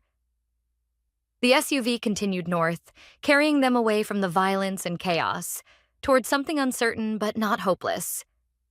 Behind them, Jung-ho followed in a second vehicle, a silent guardian ensuring no threats followed. And in his pocket, Seok-won carried a phone with proof of everything Park had done. Evidence that would satisfy both his organization and Keisha's need for justice. Park's empire would be dismantled, his people absorbed or eliminated, and the threat would be ended. But more importantly, Keisha was safe. Carol was safe. And Seok-won had kept his promise. Now he just had to figure out how to keep the next one.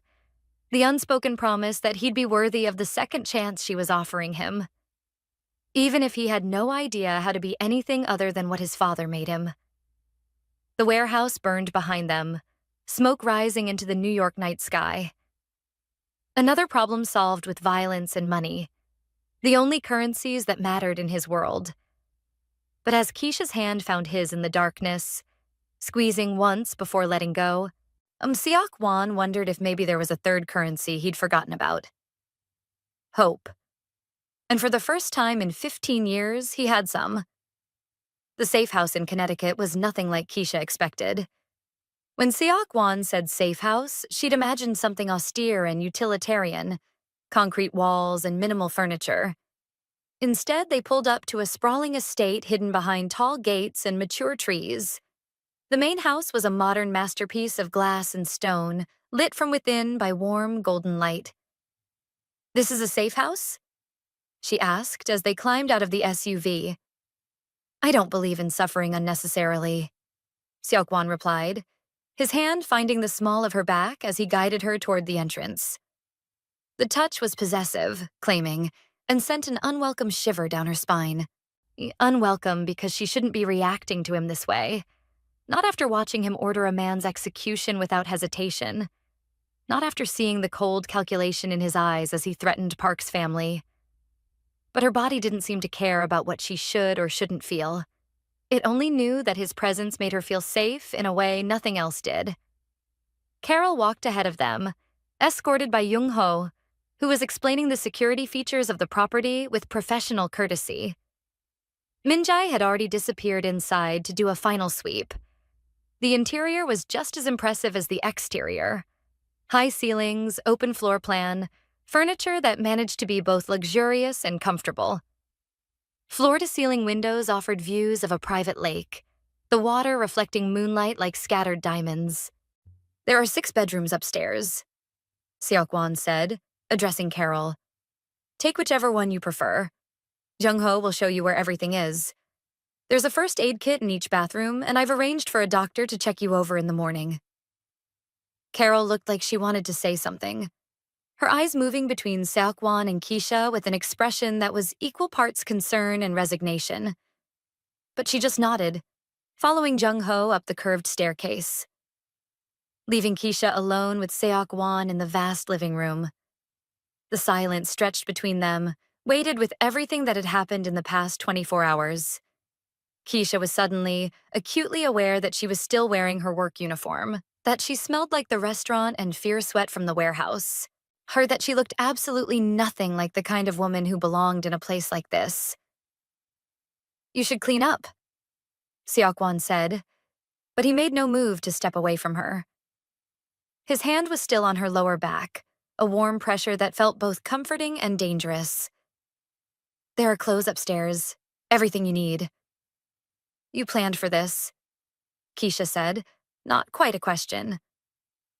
I've been planning for you since the moment I saw you in that restaurant. His voice was low, intimate. The moment I recognized my necklace around your neck and realized the universe had given me a second chance. A second chance at what? At keeping my promise. At having you in my life. At claiming what should have been mine 15 years ago if my father's men hadn't taken me away. The possessiveness in his words should have alarmed her. Instead, it sent heat pooling low in her belly. I'm not something to be claimed. Aren't you? His hand slid up her spine, settling at the nape of her neck. The gesture was intimate, controlling. You've been wearing my necklace for 15 years, Keisha, keeping me close to your heart even when you didn't know where I was. That means something. It means I valued a childhood friendship. It means you're mine. His thumb traced the sensitive skin behind her ear. You just didn't know it yet. Keisha's breath caught. She should pull away, establish boundaries, do any of the sensible things a rational person would do. But there was nothing rational about the way her body responded to his touch, the way her pulse raced when he looked at her with those dark, intense eyes. Seokwan, go upstairs, Keisha. Clean up. Put on the clothes I bought for you. His voice dropped to a near whisper. And then come back down here so we can talk about what happens next. It wasn't a request. It was a command wrapped in velvet, and Keisha found herself obeying without conscious thought. She climbed the stairs on shaking legs, hyper-aware of his gaze following her until she disappeared from view. The second-floor hallway was long and elegant, lined with doors. She chose the one Jung-ho had indicated earlier and stepped inside. The bedroom was stunning. A massive 4-poster bed dominated the space, covered in what looked like Egyptian cotton sheets in deep charcoal gray. A sitting area by the windows offered views of the lake, and through an open door, she glimpsed a bathroom that featured both a walk-in shower and a deep soaking tub. On the bed, she found several shopping bags from high-end boutiques. Inside were clothes in exactly her size, soft loungewear, elegant casual pieces, and to her shock, Delicate lingerie in silk and lace. Everything carefully selected, nothing cheap or tasteless. He'd done this, prepared all of this before bringing her here, before knowing she'd need it. The level of planning was both impressive and terrifying in its implications. Keisha picked up a set of black silk pajamas, if you could call them that. The shorts were modest enough, but the camisole had thin straps and a neckline that would show more than she was comfortable with. Still, it was better than sleeping in her work uniform. She stripped off the clothes that smelled like violence and fear, leaving them in a pile on the floor. The shower called to her, and she answered gratefully. The water was perfect, hot enough to ease the tension from her muscles, the pressure strong enough to make her groan with relief. She found expensive products that smelled like vanilla and amber, and she used them liberally, scrubbing away the warehouse, the fear, the feeling of Park's men grabbing her. When she finally emerged, wrapped in a plush robe, she felt almost human again. She dried off and reluctantly put on the silk pajamas Seok-won had provided.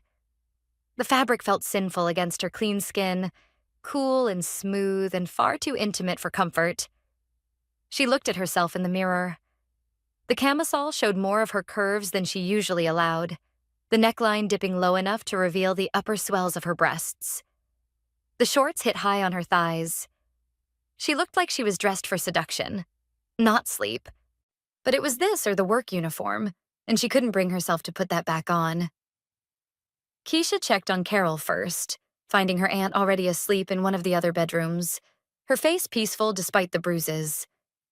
Jung-ho had left medical supplies on the nightstand and a glass of water within reach. Whatever else could be said about Seok-won's world, he took care of the people under his protection. Taking a deep breath, Keisha headed back downstairs. She found Seok-won in what appeared to be a study, standing by the windows with a glass of whiskey in his hand. He'd removed his jacket and tie, unbuttoned the top buttons of his shirt. He looked dangerous and beautiful and completely overwhelming. He turned when she entered, and his eyes darkened as they traveled over her body in the silk pajamas. "Come here." Again, not a request. Keisha's feet moved before her brain caught up, carrying her across the room until she stood within arm's reach. "That's better," he said softly, setting down his glass. "I can see you properly now. You're the one who bought these clothes. I know exactly what I bought, and exactly how you'd look in them." His gaze was heated, possessive. "Do you have any idea how long I've wanted to see you like this? Clean and safe and wearing something I provided?" That's... Keisha searched for words. "That's a very specific fantasy. I have many fantasies about you. That's one of the tamer ones." He reached out, his fingers finding the silver necklace where it rested against her skin. "This looks right on you. It always has. You made it when you were 9 years old. And even then, I knew you were mine to protect. Mine to care for." His fingers traced from the necklace up to her collarbone, her throat, her jaw. I just didn't understand what that meant yet. Keisha's pulse hammered under his touch. "And now?" "Now I understand perfectly." His thumb brushed her lower lip. "You're not just someone I want to protect, Keisha. You're someone I want to possess, to claim, to keep so close that nothing and no one can ever take you from me again." "That's obsessive." "Yes." He said it without shame, without apology. "I'm obsessed with you. I have been since I was 9 years old, and you sang to me in the dark. The only difference now is that I have the power to act on that obsession. And if I don't want to be possessed, then you'll tell me no, and I'll have to find other ways to convince you." His hand slid into her hair, tilting her head back. "But I don't think you want to say no. I think you feel this too. This pull between us. This inevitability." He was right, and Keisha hated how transparent she was. "This is happening too fast. We've known each other for 23 years. How is that too fast?" "We were children then. And now we're adults who can acknowledge what's always been between us." His grip tightened slightly in her hair, not painful, but controlling. Stop fighting this, Keisha. Stop pretending you don't want me as much as I want you. Want and should are different things. Fuck should. The profanity sounded harsh in his cultured voice. I've spent my entire life doing what I should, being what my father wanted, building what was expected. For once, I'm taking what I want. And I want you. Before Keisha could respond, his mouth was on hers. The kiss was nothing like she expected. It wasn't gentle or tentative. It was consuming, demanding, a claiming that left no room for doubt about his intentions. His hand in her hair held her in place while his other arm banded around her waist, pulling her flush against his body. Keisha gasped against his mouth, and he took advantage, deepening the kiss with a skill that made her knees weak. He tasted like whiskey and something darker, something uniquely him. His body was hard against hers, all muscle and controlled power, and she could feel the evidence of his desire pressing against her stomach. She should push him away, should establish boundaries, should do literally anything other than kiss him back. But her hands were fisting in his shirt, pulling him closer, and her mouth was opening to his invasion like she'd been waiting for this her entire life. When he finally pulled back, they were both breathing hard. His eyes were nearly black with desire, his control visibly fraying. "Tell me no," he said, his voice rough. "Tell me you don't want this and I'll walk away. I'll give you space and time and anything else you need. But if you don't say no, Keisha, I'm going to keep going. I'm going to take you upstairs and show you exactly how obsessed I am. How thoroughly I plan to claim you." Keisha looked at him. At this man who'd been the scared boy she protected, who'd become someone dangerous and powerful, who looked at her like she was the only thing in the world that mattered. She should say no, should be sensible and cautious and all the things a smart woman would be. But when had her life ever been about should? "I'm not saying no," she whispered. Something fierce and triumphant flashed in Seokwan's eyes. "Say it clearly. I need to hear you say it. I want this. I want you." The admission felt like surrender and liberation all at once. Even though it's crazy and too fast and probably a terrible idea, it's the best idea you've ever had. His mouth found hers again, this kiss even more demanding than the last. "Mine," he murmured against her lips. "Finally mine." He lifted her easily, and Keisha wrapped her legs around his waist instinctively. He carried her through the house, his mouth never leaving hers, navigating the stairs without breaking stride. They ended up in what must be the master bedroom, larger than the one she'd been in earlier, dominated by a massive bed with dark sheets. Seokwan set her down on the edge of the mattress, standing between her legs, looking down at her with such raw hunger it made her shiver. "I've imagined this," he said, his hands sliding up her thighs. "Every possible way I could have you. Every sound you'd make. Every way I could make you mine." "That's..." Keisha's voice failed as his hands reached the hem of her silk shorts. "Obsessive? Yes. I believe we've established that." His fingers traced patterns on her inner thighs, maddeningly close to where she was starting to ache for his touch. "But you're going to learn to love my obsession, Keisha. You're going to crave it the way I crave you." He leaned down, his mouth finding the sensitive spot where her neck met her shoulder. "I'm going to learn every inch of you. Every spot that makes you gasp. Every touch that makes you tremble. And then I'm going to use that knowledge to ruin you for anyone else." Keisha's head fell back, giving him better access. "Confident, aren't you?" "When it comes to you? Absolutely." His teeth grazed her skin, making her gasp. "You're mine, Keisha. You've been mine since you were 8 years old and sang to me in the dark. You just didn't know it yet." His hand slid higher, and Keisha's breath caught. This was really happening. She was really going to... A sharp knock on the door made them both freeze. "Boss." Jung-ho's voice, urgent but respectful. We have a situation. It's urgent. Seok-won cursed in Korean, something that sounded extremely creative. His forehead dropped to Keisha's shoulder, and she could feel the tension thrumming through his body. "This better be life or death," he called out, his voice strained. "It involves Park's organization and Choi Sung-min. You need to see this now." Another string of Korean profanity. Seok-won pulled back, his eyes meeting Keisha's with visible frustration. "I'm sorry, I have to—" "I know." Keisha's voice was shaky but understanding. "Go. Handle it. This isn't over." His hand cupped her face, thumb tracing her swollen lower lip. "When I come back, we're finishing this conversation. And everything that comes after. Promises, promises. Not a promise. A guarantee." He kissed her once more, hard and possessive, then forced himself to step back. "Stay here.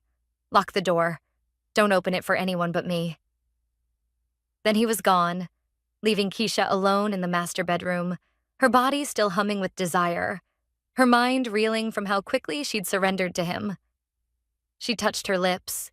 He's still tingling from his kisses. This was insane. 24 hours ago, she didn't even know he existed as an adult. Now she was ready to give herself to him completely. But somehow it didn't feel rushed. It felt inevitable. Like every moment of her life had been leading to this, to him finding her again, to them colliding in a way that couldn't be denied or delayed. Keisha lay back on the bed, staring at the ceiling, trying to calm her racing heart. Through the door, she could hear raised voices downstairs, Seok-won and Jung-ho discussing something in rapid Korean. Whatever the situation was, it sounded serious. She should probably be more concerned about the danger, about the fact that she was caught up in a Mafia war she didn't understand. But all she could think about was the promise in Seok-won's eyes, the heat in his touch. The way he'd called her his like, it was the most natural thing in the world. And the terrifying realization that she wanted to be his. Wanted it with an intensity that should have scared her, but instead felt like coming home. The voices downstairs grew louder, more urgent. Keisha sat up, instinct telling her something was wrong. She moved to the door, pressing her ear against it.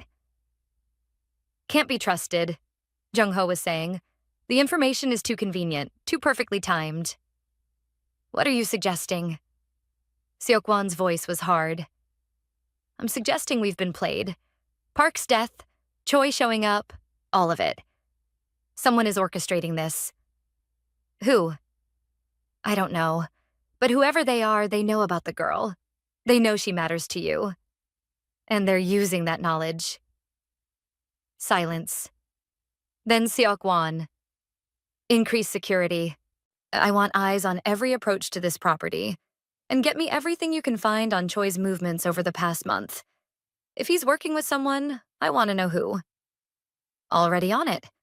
But boss, you need to consider the possibility that the girl herself is—" "Careful." Seok-won's voice dropped to something deadly. "Very careful with what you say next." "I'm just saying we should verify. She's not involved. She's a victim in this, just like she was when we were children. And anyone who suggests otherwise will answer to me personally."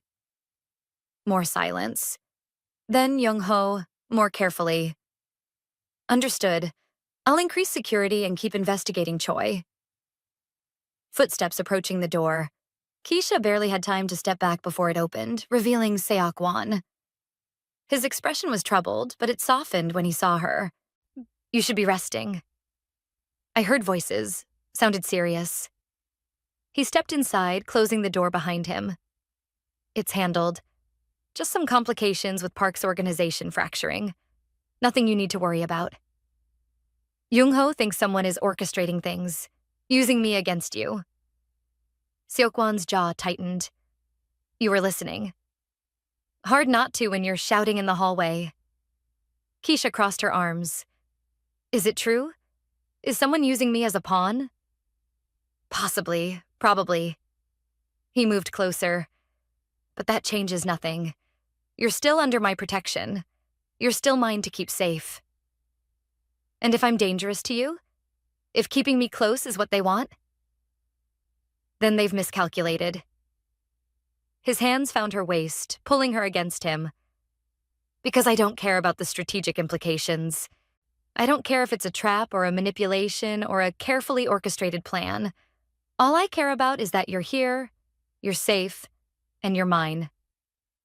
That's not rational. Nothing about what I feel for you is rational. His mouth found hers again, kissing her with bruising intensity. It's obsessive and possessive and completely irrational, and I don't care. I've spent my entire life being rational, being strategic, being what my father wanted. With you, I just want to feel. Keisha melted into him, her body responding even as her mind tried to maintain some sense of caution. We should talk about this. About what Young-ho said. Later. Right now, I need to finish what we started.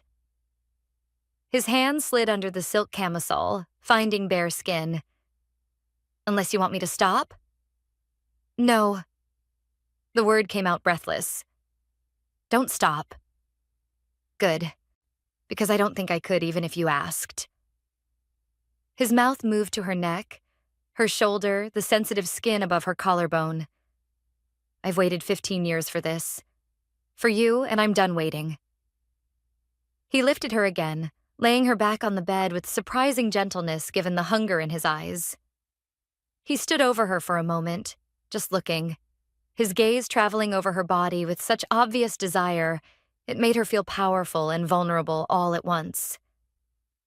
Beautiful, he murmured, even more beautiful than I imagined. Then he was covering her body with his weight pressing her into the mattress, his mouth finding hers again in a kiss that left no room for doubt about his intentions. Keisha's hands found their way under his shirt, exploring the hard planes of his chest, the muscles that spoke of violence and power. He groaned against her mouth, the sound vibrating through both of them. Touch me, he commanded. I want your hands on me. Want to feel you claiming me the way I'm claiming you. She obeyed, growing bolder, mapping the contours of his body while he did the same to her. His hands were everywhere, her waist, her ribs, higher, and each touch felt like a brand, marking her as his. The silk camisole disappeared somewhere along the way. Keisha didn't remember him removing it, only that suddenly there was nothing between his mouth and her skin, and he was showing her exactly how thoroughly he planned to learn every inch of her. Seok-won. His name came out as a gasp as his mouth found sensitive skin. Say it again. His voice was rough with desire.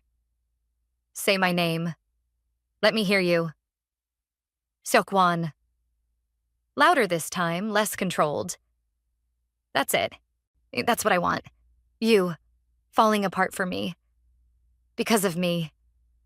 His hands gripped her hips, holding her in place. Mine, Keisha. Say it. Yours. The admission should have terrified her. Instead, it felt like freedom. I'm yours. Something fierce and primal flashed in his eyes. Finally you understand. He claimed her mouth again, the kiss desperate and demanding, and Keisha kissed him back with equal intensity, giving as good as she got, refusing to be passive in her own seduction. This was happening. They were really doing this, and Keisha couldn't bring herself to care about the consequences, the complications, the danger. All she could focus on was the man above her, the way he touched her like she was precious and claimed her like she was a prize he'd fought for and won. The way he looked at her like she was the only thing in the world that mattered, like she was his obsession. And she was starting to think she might be okay with that. The night stretched ahead of them, full of possibilities and promises and the inevitable conclusion of 15 years of searching. And for the first time since walking into that restaurant and seeing him again, Keisha stopped questioning whether this was right or wrong, too fast or too slow. She just let herself feel, let herself want. Let herself be claimed by the man who'd promised to always protect her, even if he'd become someone dangerous in the process. Maybe especially because of that. because she was starting to understand that loving someone didn't mean they were safe or simple or easy to understand. Sometimes it meant they were complicated and dangerous and absolutely wrong for you in every practical way, but right in all the ways that mattered. Keisha woke to sunlight streaming through floor-to-ceiling windows and the unfamiliar weight of an arm around her waist. For a moment, disorientation clouded her mind. This wasn't her cramped apartment in Queens, wasn't the threadbare sheets she'd bought on sale 3 years ago. Then memory crashed back. The warehouse, park, Seok-won, last night. Heat flooded her face as fragments returned, his mouth on her skin, his hands learning every curve. The way he'd taken his time, mapping her body like he was memorizing territory he planned to claim over and over again. The way she'd fallen apart under his touch, crying out his name while he watched her with those dark, intense eyes. The way he'd held her afterward, his fingers tracing the silver necklace he'd made her 23 years ago, telling her she was beautiful. She was his. She was everything. "You're thinking too loud." Seok-won's voice rumbled against her ear. His arm tightened around her waist, pulling her back against his chest. "I can feel you spiraling." "I'm not spiraling." "You are. You're trying to rationalize what happened last night. Probably listing all the reasons it was a mistake." His lips found the sensitive spot behind her ear. "Stop. It wasn't a mistake. It was inevitable." Keisha turned in his arms to face him. In the morning light, he looked younger, less dangerous. His hair was mussed from sleep and her fingers running through it, his expression softer than she'd ever seen it. "We barely know each other," she said, but the protest sounded weak even to her own ears. "We've known each other our entire lives. We just had a 23-year interruption." His hand came up to cup her face. "And I know you, Keisha. I know you take your coffee black because you can't afford to waste money on extras. I know you work doubles when your roommate can't make rent. I know you sing when you're nervous and you touch that necklace whenever you're scared. I know you. You had me investigated. Yes. And I'd do it again. No apology, no shame. I needed to know everything about you. Where you lived, how you spent your time, who mattered to you. That's how I protect what's mine." There was that word again. His. It should bother her more than it did. "What happens now?" she asked instead. "Now you decide what you want. Your normal life back, apartment, job, everything. I'll make sure you're financially secure, that you never struggle again." His thumb traced her lower lip. "Or you stay with me. Come to Seoul. Be part of my world. It won't be easy or safe, but you'll never be alone again." "That's not really a fair choice." "Why not?" "Because you're asking me to choose between safety and you.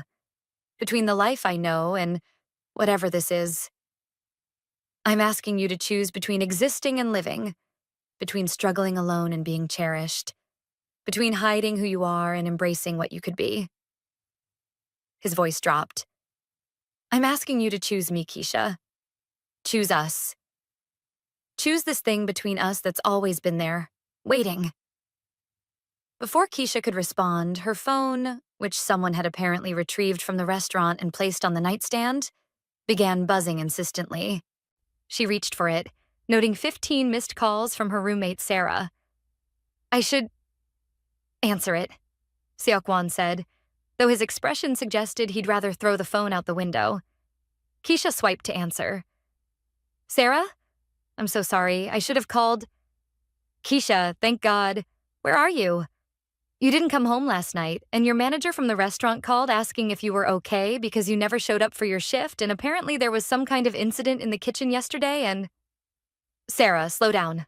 I'm fine. I'm safe." "Where are you?" Keisha glanced at Seok-won. "I'm with someone. I'll explain everything when I see you." "With someone?" "Keisha, you never stay out all night. What's going on?" "It's complicated, but I promise I'm okay. Better than okay, actually." A pause. Then Sarah's voice, suspicious and curious. Did you meet someone? Is this a guy? Yes. And before you ask, yes, he's why I didn't come home. And no, I'm not going to give you details over the phone. Oh my God, Keisha Thompson actually had a one-night stand. The world is ending. It's not. Keisha stopped, realizing she had no idea what to call this. It's not a one-night stand. Then what is it? I don't know yet, but I'll tell you everything later. I need to figure some things out first. They said their goodbyes and Keisha set down the phone. Seok-won was watching her with an expression she couldn't quite read. Your roommate sounds protective. She is. We've been living together for 3 years. She's like a sister to me. Good. You should have people who care about you. His fingers traced idle patterns on her bare shoulder. Though I plan to be the most important person in your life very soon. Confident. Realistic. He pulled her closer. I told you last night, I'm keeping you. That means I need to meet the people who matter to you. Your roommate, your manager, anyone else important in your life. You want to meet Sarah? I want to be part of your world the way you're becoming part of mine. That means meeting your people, understanding your life, showing them I'm serious about you. The sincerity in his voice made Keisha's chest tight. You really mean that? I don't say things I don't mean. He kissed her softly. Now, I need to handle some business this morning. You should go home, check on your roommate, reassure her you haven't been kidnapped by a psychopath. Have I? Probably. But a psychopath who's madly in love with you? So it evens out. Keisha laughed despite herself. That's not how that works. Isn't it? He smiled and it transformed his face from dangerous to devastating. Get dressed. Jung-ho will drive you home. I have some meetings I can't avoid, but I'll see you tonight. Tonight? Dinner? Somewhere nice. I'm taking you on an actual date. His hand slid into her hair. Because despite what happened last night, I want to do this right. Court you properly. Show you I'm not just interested in your body, though that's definitely a factor. How romantic. I'm new at this. Give me time to figure out the romance part. He kissed her again, deeper this time. But I promise I'll make it worth your while. An hour later, Keisha was in an SUV heading back to Queens, and wearing clothes Seok-won had provided and feeling like she'd stepped into an alternate reality. Jung-ho drove in professional silence, though she caught him glancing at her in the rearview mirror occasionally. You can ask, Keisha said finally. Whatever you're wondering. Jung-ho's expression didn't change. It's not my place to ask questions about the boss's personal life. But you have opinions. Everyone has opinions. Mine don't matter. They matter to Seok-won. You're his head of security, his right hand. That got a slight smile. You've been paying attention. Hard not to when you're always there, watching everything. Keisha leaned forward. So what do you think? About me and him? Jung-ho was quiet for a long moment. I think the boss has never let anyone close before. Not in the 10 years I've worked for him. He's always been focused, controlled, emotional distance from everyone. And now? Now he's reckless, impulsive, starting wars over you, making decisions based on emotion instead of strategy. Jung-ho met her eyes in the mirror. It should worry me. It does worry me, but I've also never seen him happy before. Not really, so maybe reckless isn't such a bad thing. The honesty surprised her. You think I make him happy? I think you make him human. Whether that's good or bad for his empire remains to be seen. They pulled up to her building. Jung-ho got out, scanning the street before opening her door. I'll be nearby. If you need anything, call this number. He handed her a card with a single phone number on it. You're staying? Boss's orders. You're under protection now. Get used to it. Keisha climbed the stairs to her third-floor apartment, her mind still processing everything. Last night, she'd slept with a man she'd known for less than a week. This morning, she had a bodyguard. Tonight, she had a date with a crime boss who'd carved her a necklace 23 years ago. Her life had become surreal. Sarah was waiting in their tiny living room, laptop open, clearly working on her thesis. She looked up when Keisha entered, her eyes widening. Oh my God, you're doing the walk of shame. Keisha Thompson is doing the walk of shame. It's not a walk of shame if I'm not ashamed. Details. Now, who is he? Where did you meet him? Is he hot? Please tell me he's hot. Keisha sank onto their secondhand couch. His name is Seok-wan. We actually knew each other as kids. And yes, he's very attractive. Knew each other as kids? Like childhood friends? Something like that. We were in the same orphanage before I was placed with Carol. Sarah's expression softened. You never talk about the orphanage. Because there's not much to talk about. It was difficult. But Seok-wan was there. He was my friend. My only friend, really. Keisha touched the necklace. He made me this before his family took him away. Wait, that necklace you always wear? The one you said was important? He carved it from a spoon handle when we were kids. Gave it to me as a promise that he'd always protect me. Keisha smiled at the memory. I never thought I'd see him again. But a few days ago, he walked into the restaurant where I work, and everything changed. This is like something out of a romance novel, and the childhood friends reunited after years apart. Sarah leaned forward. So what's he like now? What does he do? This was the complicated part. Keisha couldn't exactly tell Sarah that Seok-wan ran a criminal organization. He's an international business, imports and exports, primarily based in Seoul. Rich? Very. And he's interested in you? Like, seriously interested? He says he is. Says he's been looking for me for years. Keisha met her friend's eyes. Sarah, I know this is fast. I know it seems crazy, but when I'm with him, I feel alive. Like I've been sleepwalking through life, and suddenly I'm awake. That's beautiful, and also slightly concerning. Sarah closed her laptop. But if he makes you happy, I'm happy. Just be careful, okay? Rich guys who sweep in with grand gestures can also disappear just as fast. He's not going anywhere. Keisha searched for words. He's intense, focused. When he wants something, he doesn't give up. And he wants you? Yes, very much yes. Sarah grinned. Then I definitely need to meet this guy. When's he taking you out again? Tonight. Dinner. Ooh, fancy. You need to borrow my good dress. The black one that makes your assets look amazing. They spent the afternoon like normal. Sarah working on her thesis while Keisha caught up on laundry and tried to process the whirlwind of the past few days. It felt surreal, this normalcy after the violence and intensity of being with Seok-wan. But it also felt good. Grounding. A reminder that she had a life outside of his world, people who cared about her, routines that mattered. Around 4, her phone buzzed.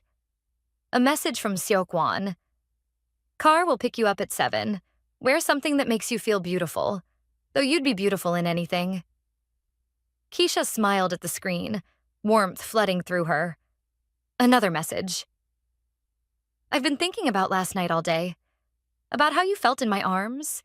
How you said my name. I can't wait to see you again. Heat pooled low in her belly. She typed back. Careful. Keep talking like that and we might not make it to dinner.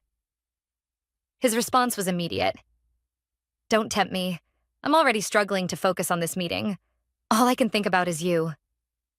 Good. Suffer. Cruel woman. I'll remember that tonight. Promises, promises. Not promises, guarantees. Keisha was grinning like an idiot when Sarah appeared in her doorway. You're texting him, aren't you? You have that dopey smile. I don't have a dopey smile. You absolutely do. It's adorable and kind of sickening. Sarah flopped onto Keisha's bed. So, this guy. Is it serious? Like, potential serious? Keisha thought about Seok-won's intensity, the way he looked at her like she was the only thing in the world that mattered.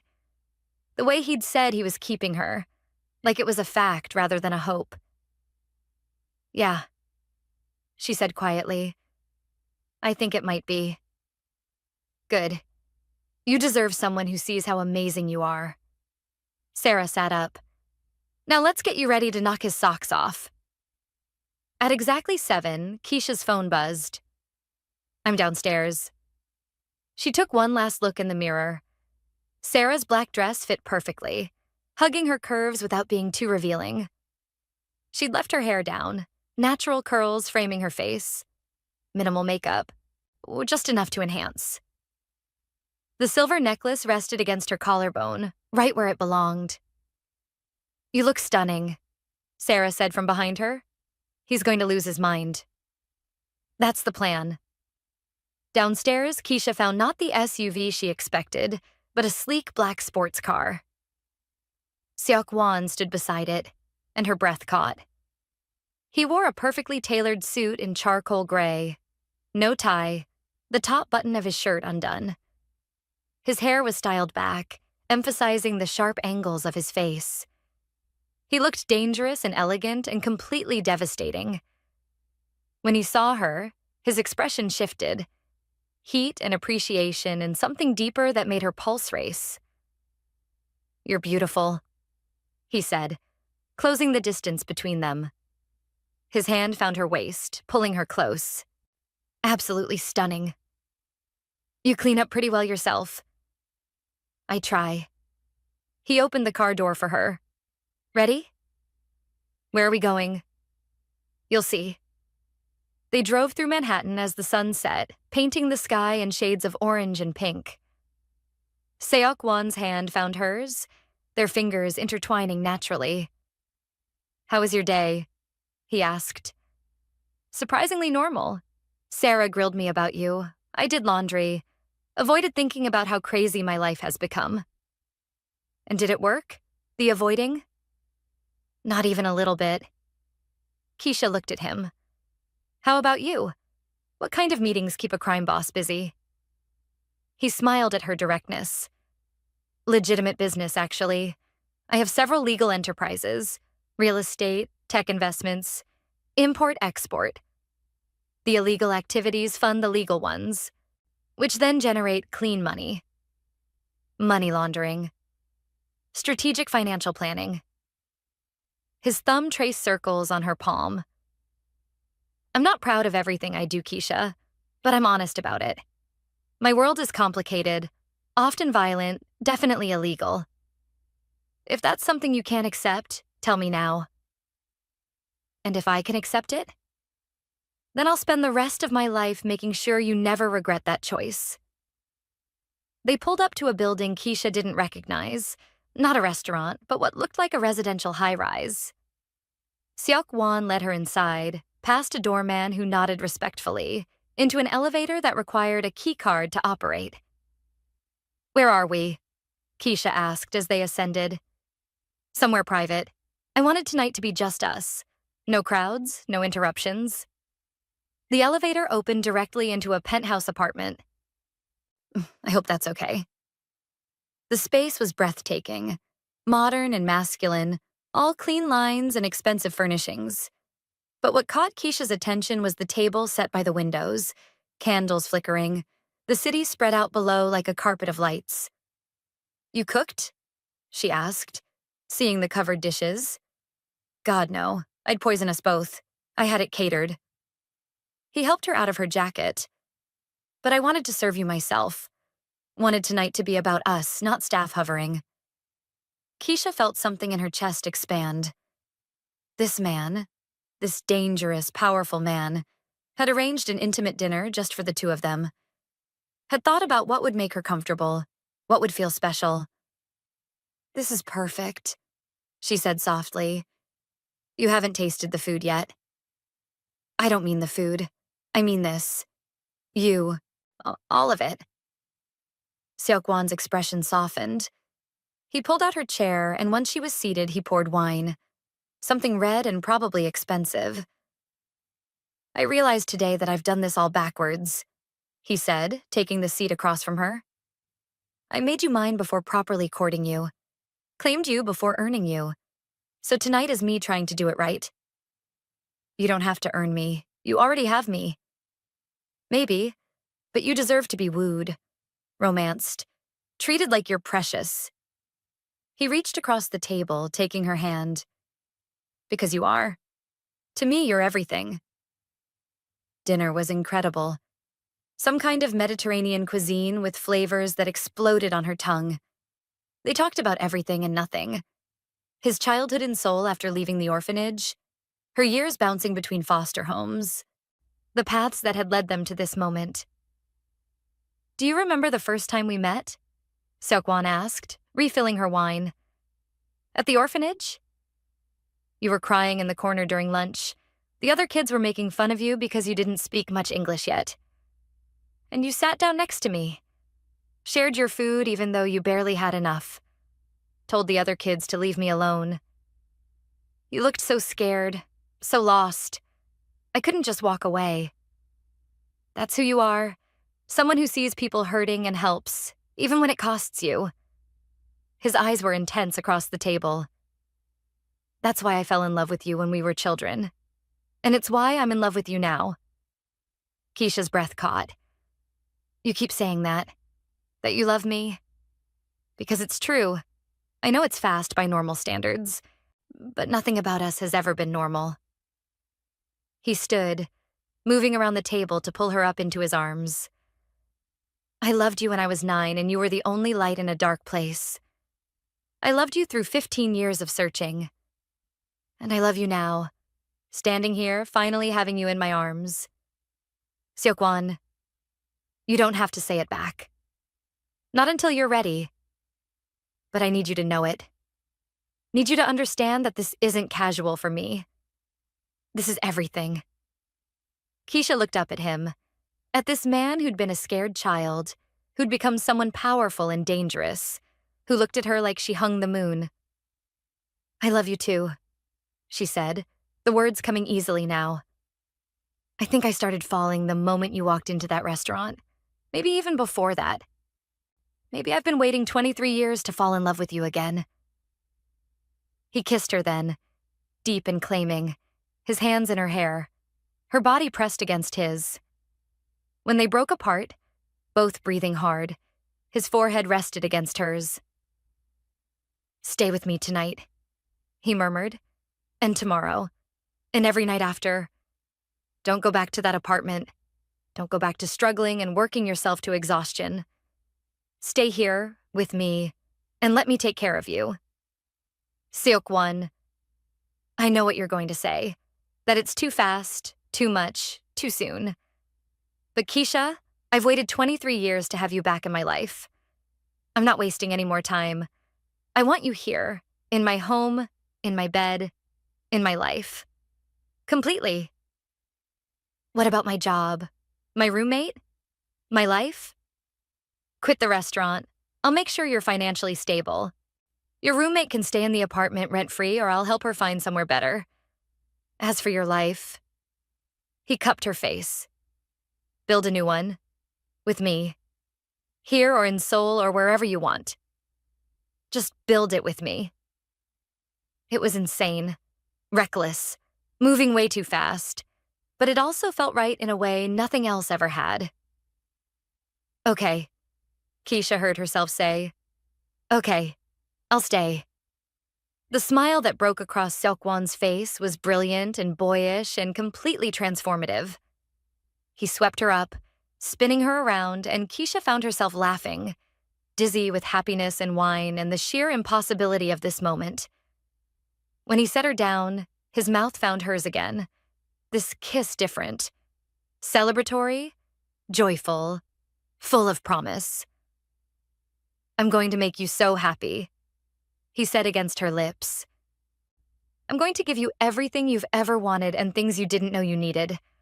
I'm going to worship you and cherish you and drive you absolutely crazy. I'm counting on it. He carried her to the bedroom, because apparently that was his thing.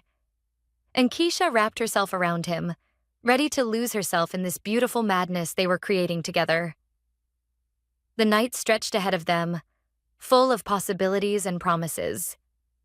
And for the first time in her life, Keisha felt like she was exactly where she was supposed to be, in the arms of the boy who'd promised to protect her, who'd grown into a man determined to keep that promise, no matter what it cost. The next morning, Keisha woke wrapped in expensive sheets and Seokwan's arms. Sunlight streamed through windows she hadn't bothered to close the night before, and she could hear the city waking up below. "Good morning," Seokwan's voice rumbled against her ear. "How do you feel about breaking some more rules today?" "What kind of rules?" "The kind where you call your restaurant and quit, where you tell your roommate you're moving out, where you officially enter my world with no safety net and no way back." Keisha turned to face him. "You make it sound so ominous." "I'm being honest. Once you do this, once you fully commit to being with me, there's no going back to your normal life. You'll be known as mine, protected by my name and endangered by it in equal measure. People will look at you differently, treat you differently. Your safety will always be a concern. Your freedom will always have limits. You're trying to scare me. I'm trying to make sure you understand what you're choosing." His hand cupped her face. "I want you with me. God, I want that more than anything. But I need you to choose it with open eyes." Keisha thought about her cramped apartment, her exhausting job, her life of barely scraping by. Thought about the past few days. The danger, yes, but also the intensity. The feeling of being fully alive. The way Seokwan looked at her like she was precious. "I choose you," she said firmly. "Open eyes, full understanding. I choose this life with you." "No regrets when things get hard?" "I'll probably have lots of regrets, but not about this. Not about you." He kissed her softly. "Then let's go burn down your old life and build a new one." They spent the morning doing exactly that. Keisha called the restaurant, gave her 2 weeks' notice, which her manager tried to talk her out of before finally accepting. She called Sarah, explained she was moving in with Seokwan, endured 20 minutes of concerned questions and excited squealing. By noon, her old life was officially ending, and her new one was beginning. "There's something I need to tell you," Seokwan said as they sat in his living room, Keisha curled against his side. "Something about my family." "Your father?" "My sister. Half-sister, technically. Minseo." His jaw tightened. "She runs her own organization, independent from mine. We have an agreement to stay out of each other's territories and business." "Why are you telling me this?" "Because she's in New York. Has been for years, and she's going to want to meet you, to assess whether you're a threat or an asset." That doesn't sound ominous at all. "Minseo is..." He searched for words. "Complicated, brilliant, ruthless. We're not close. My father pitted us against each other growing up, and we've maintained a professional distance as adults. But she's still family, and she'll want to know who I've brought into my life." "Should I be worried?" "Probably. But I'll be with you. And Minseo knows better than to threaten what's mine." His phone buzzed. He glanced at it, his expression darkening. "Speaking of which, she wants to meet. Today. Says it's urgent." "What does that mean?" "It means she already knows about you, which means she's been watching us." His arm tightened around Keisha. "I'm sorry. I'd hoped to ease you into this part of my world, but Minseo doesn't wait for anyone." An hour later, they sat in an upscale cafe in Midtown. Seokwan had positioned them at a corner table, Young-ho nearby but unobtrusive. Keisha wore clothes Seokwan had bought her. Designer pieces that fit perfectly and probably cost more than her monthly rent used to. She felt out of place and uncertain, but Seokwan's hand in hers grounded her. "She's here," he said quietly. Keisha looked up to see a woman approaching their table. She was stunning, Korean, late 30s, with sharp features and cold, assessing eyes. She moved with lethal grace, every step calculated. She wore a white pantsuit that probably cost thousands, her hair in a sleek ponytail. She looked like money and power and danger all wrapped in elegant packaging. "Brother?" she said in perfect English with just a hint of a Korean accent. "It's been a while." "Min-seo." Seok-won didn't stand, didn't release Keisha's hand. "I wasn't expecting you in New York." "I'm always in New York. You just don't usually announce your presence so loudly." Her gaze shifted to Keisha. "So this is the woman who's made my little brother forget 23 years of our father's training." "Keisha, this is Min-seo." "Min-seo." "Keisha." Charmed. Min-seo slid into the seat across from them without invitation. "You're very beautiful. I can see why he's infatuated." "It's not infatuation," Seok-won said sharply. "No? What would you call it then? Love?" Min-seo's smile was cold. How quaint. Father would be rolling in his grave. Father is dead. His opinions no longer matter. Don't they? You're running his empire, living by his rules, using his methods. Min-seo's gaze never left Keisha. Tell me, does she know what you do? What you've done? The things you've ordered in the name of protecting your territory? She knows enough. Does she? Does she know about the family in Queens you displaced last month? The father who couldn't pay his debts, so you took his business, his home, everything he'd built? Does she know what happened to him when he tried to fight back? Keisha felt Seok-won tense beside her. That's business. He knew the risks. He had 3 children. The youngest was 6. Min-seo's voice was casual, conversational. They're in a shelter now. The wife works 2 jobs trying to keep them fed. All because this man you love needed to send a message about paying debts. Min-seo... Seok-won's voice was dangerous.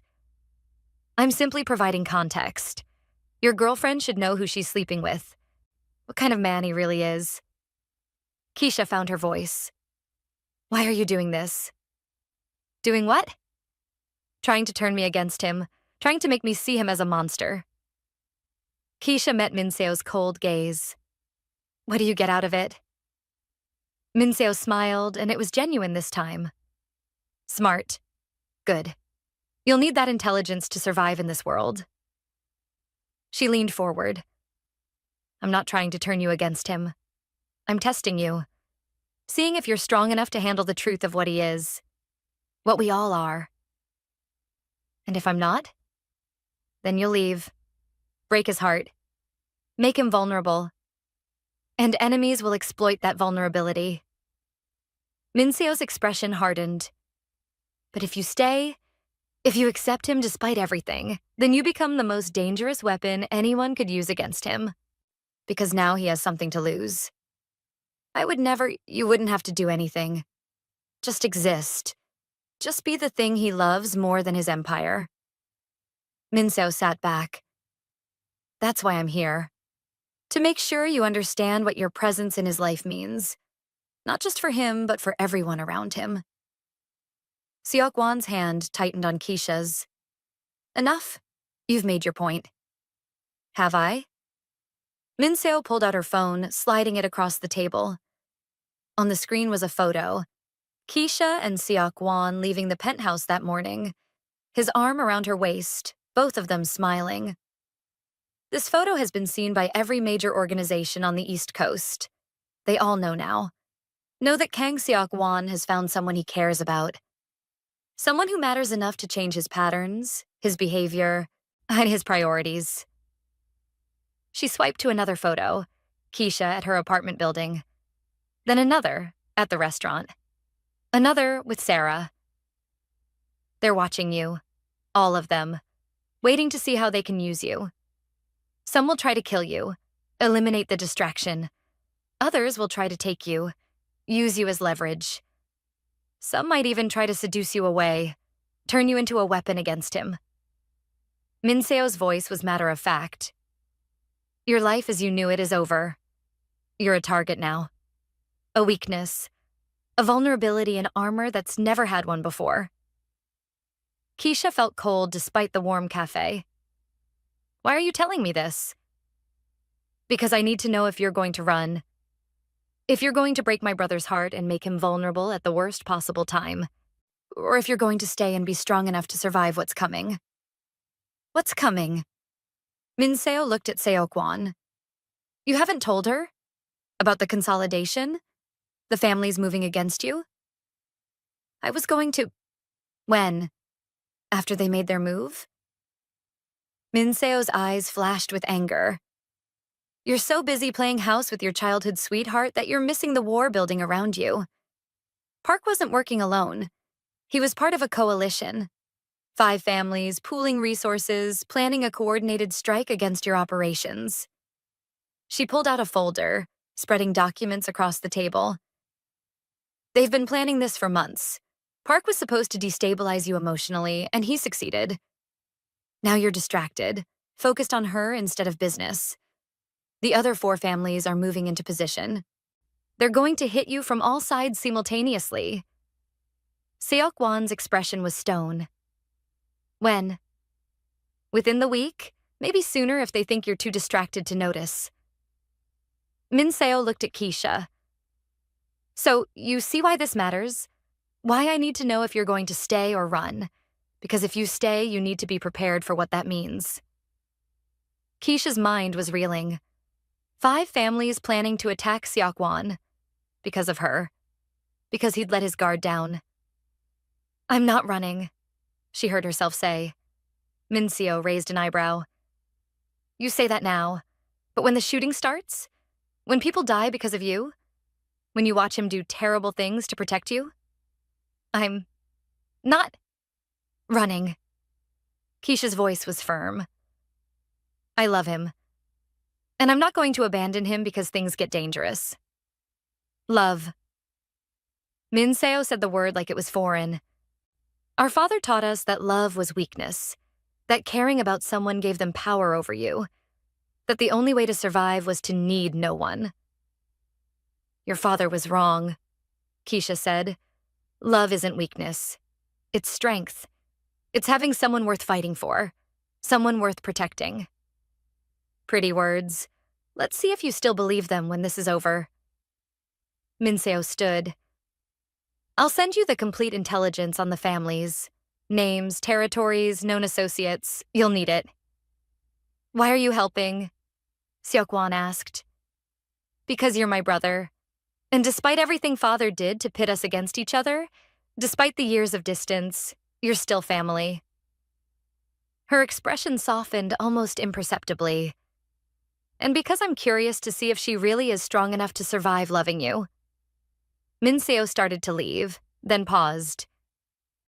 One more thing. The families aren't just targeting you. They're targeting her. They've already made moves, approaching her roommate with money, trying to find leverage, looking for weaknesses to exploit. She looked directly at Keisha. They know you're the key to destroying him, and they're going to try everything to use you. So either get very strong very fast, or get out now before people die because you weren't ready for this world. Then she was gone, leaving Keisha and Seokwon sitting in silence. I'm sorry, Seokwon said finally. I should have told you. About the families, about the danger you'd be in. I was selfish, wanting to keep you close without fully preparing you for what that meant. Are you asking me to leave?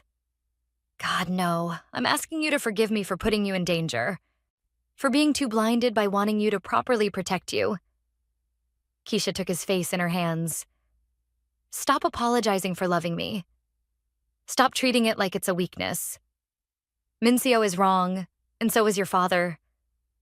Love isn't what makes you weak. It's what makes you human. Humans are easier to kill than monsters. Maybe. But monsters are easier to become. And I'd rather have you human and vulnerable than completely closed off and alone. He pulled her close, holding her tight. 5 families are coming for us. They're going to try to kill you, use you, destroy everything we're building. Are you sure you want to stay for that? I'm sure I want to stay for you. The rest we'll figure out together. Seok-won kissed her, deep and desperate. Then we need to prepare. You need to learn to protect yourself, to shoot, to fight, to survive if something happens to me. Nothing's going to happen to you. You don't know that, but I know this. I won't let them take you. I won't let them use you against me, even if it means sending you away to keep you safe. You send me away and I'll just come back. You're stuck with me, Seok-won. Better get used to it. He smiled despite the gravity of the situation. Stubborn woman. You love it. I love you, all of you, including the stubborn parts that are going to drive me insane. They left the cafe hand in hand, Young-ho falling into step behind them. As they walked to the car, Keisha noticed the subtle changes. More security, watching from different vantage points. Min-seo's warning had already put Seok-won into protection mode. What happens now? She asked as they drove through Manhattan. Now I prepare for war, and you prepare to survive it. His hand found hers. I need you to trust me, to follow my lead when things get dangerous. Can you do that? Yes. Even if it means doing things you never thought you'd do? Even if it means watching me become the monster Min-seo described? Keisha looked at him. This man who'd been a scared child, who'd become powerful and dangerous, who loved her with an intensity that should terrify her, but instead felt like coming home. I told you before, I see who you are. The violence, the ruthlessness, all of it. And I'm choosing to stay anyway. She brought his hand to her lips. So stop trying to scare me away. It's not going to work. You're either very brave or very foolish. Probably both. She smiled. But I'm yours. And that's not changing. Not for 5 families, not for your sister's warnings. Not for anything. Seok-won pulled the car over suddenly, turning to cup her face. I love you. More than I thought I could love anything. And I'm going to keep you safe, no matter what it costs. I know, and I'm going to help you. We're partners now, in everything. He kissed her, and in that kiss was a promise that whatever came next, they'd face it together. Because love wasn't weakness. It was the strongest thing either of them had ever known. The next 3 days were a crash course in Seok-won's world. Not the violence, though Keisha was learning to shoot at a private range, her hands steadying with each session. Not the business, though she sat in on meetings, learning the language of territory and influence and strategic positioning. No, what she learned most was how completely Seok-won consumed everything he focused on. And right now, he was focused on her. Again, he said, standing behind her at the range, his body pressed against hers as he adjusted her grip on the gun. Breathe out slowly, then squeeze. Keisha fired, the shot hitting closer to center this time. Better?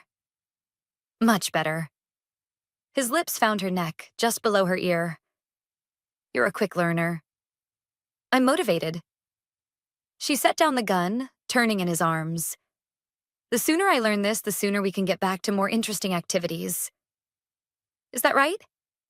His hand slid down to her hips. And what activities did you have in mind? The kind that involves significantly less clothing and much better use of your hands. Seok-won's eyes darkened. We're supposed to be training. We've been training for 3 hours. I think I've earned a break. Have you? He lifted her onto the counter beside the range, stepping between her legs. And what kind of break are you requesting? The kind where you stop being my instructor and go back to being the man who can't keep his hands off me. Those aren't mutually exclusive. His mouth found hers, the kiss deep and claiming. I can teach you to protect yourself and still want you constantly. In fact, watching you handle a weapon is surprisingly attractive. Everything about me is attractive to you. You're biased. Completely biased. Utterly compromised. Absolutely gone for you. He pulled back to look at her. 3 days, Keisha. I've had you in my life, in my home, in my bed for 3 days, and I can't imagine going back to before. Good thing you don't have to. Good thing. His hand slid up her thighs, bunching the fabric of her dress. Though I should mention, if we do this here, Young-ho is going to be very uncomfortable when he comes to check on us. Then we should probably relocate. Probably. But he made no move to step back, his fingers tracing patterns on her inner thighs. Or we could just be quiet. I'm not good at being quiet with you. I know. I love that about you. He kissed her again, slower this time. The way you say my name. The sounds you make when I touch you right here. Keisha gasped as his fingers found exactly the right spot. That's cheating. Is it working? You know it is. Good. He lifted her and she wrapped her legs around his waist automatically. Because I've spent 3 days being professional and controlled, and I'm done pretending I can think about anything other than you. He carried her to the private lounge attached to the range, because of course his shooting range had a luxury lounge, and kicked the door shut behind them. The couch was leather and expensive, and Keisha didn't care about any of it. All she cared about was the way Seok-won looked at her, like she was air and water and everything necessary for survival, like she was his. I love you, he said, settling her on the couch and following her down. I know I say it constantly, but I need you to hear it. Need you to know that this isn't just attraction or obsession or anything temporary.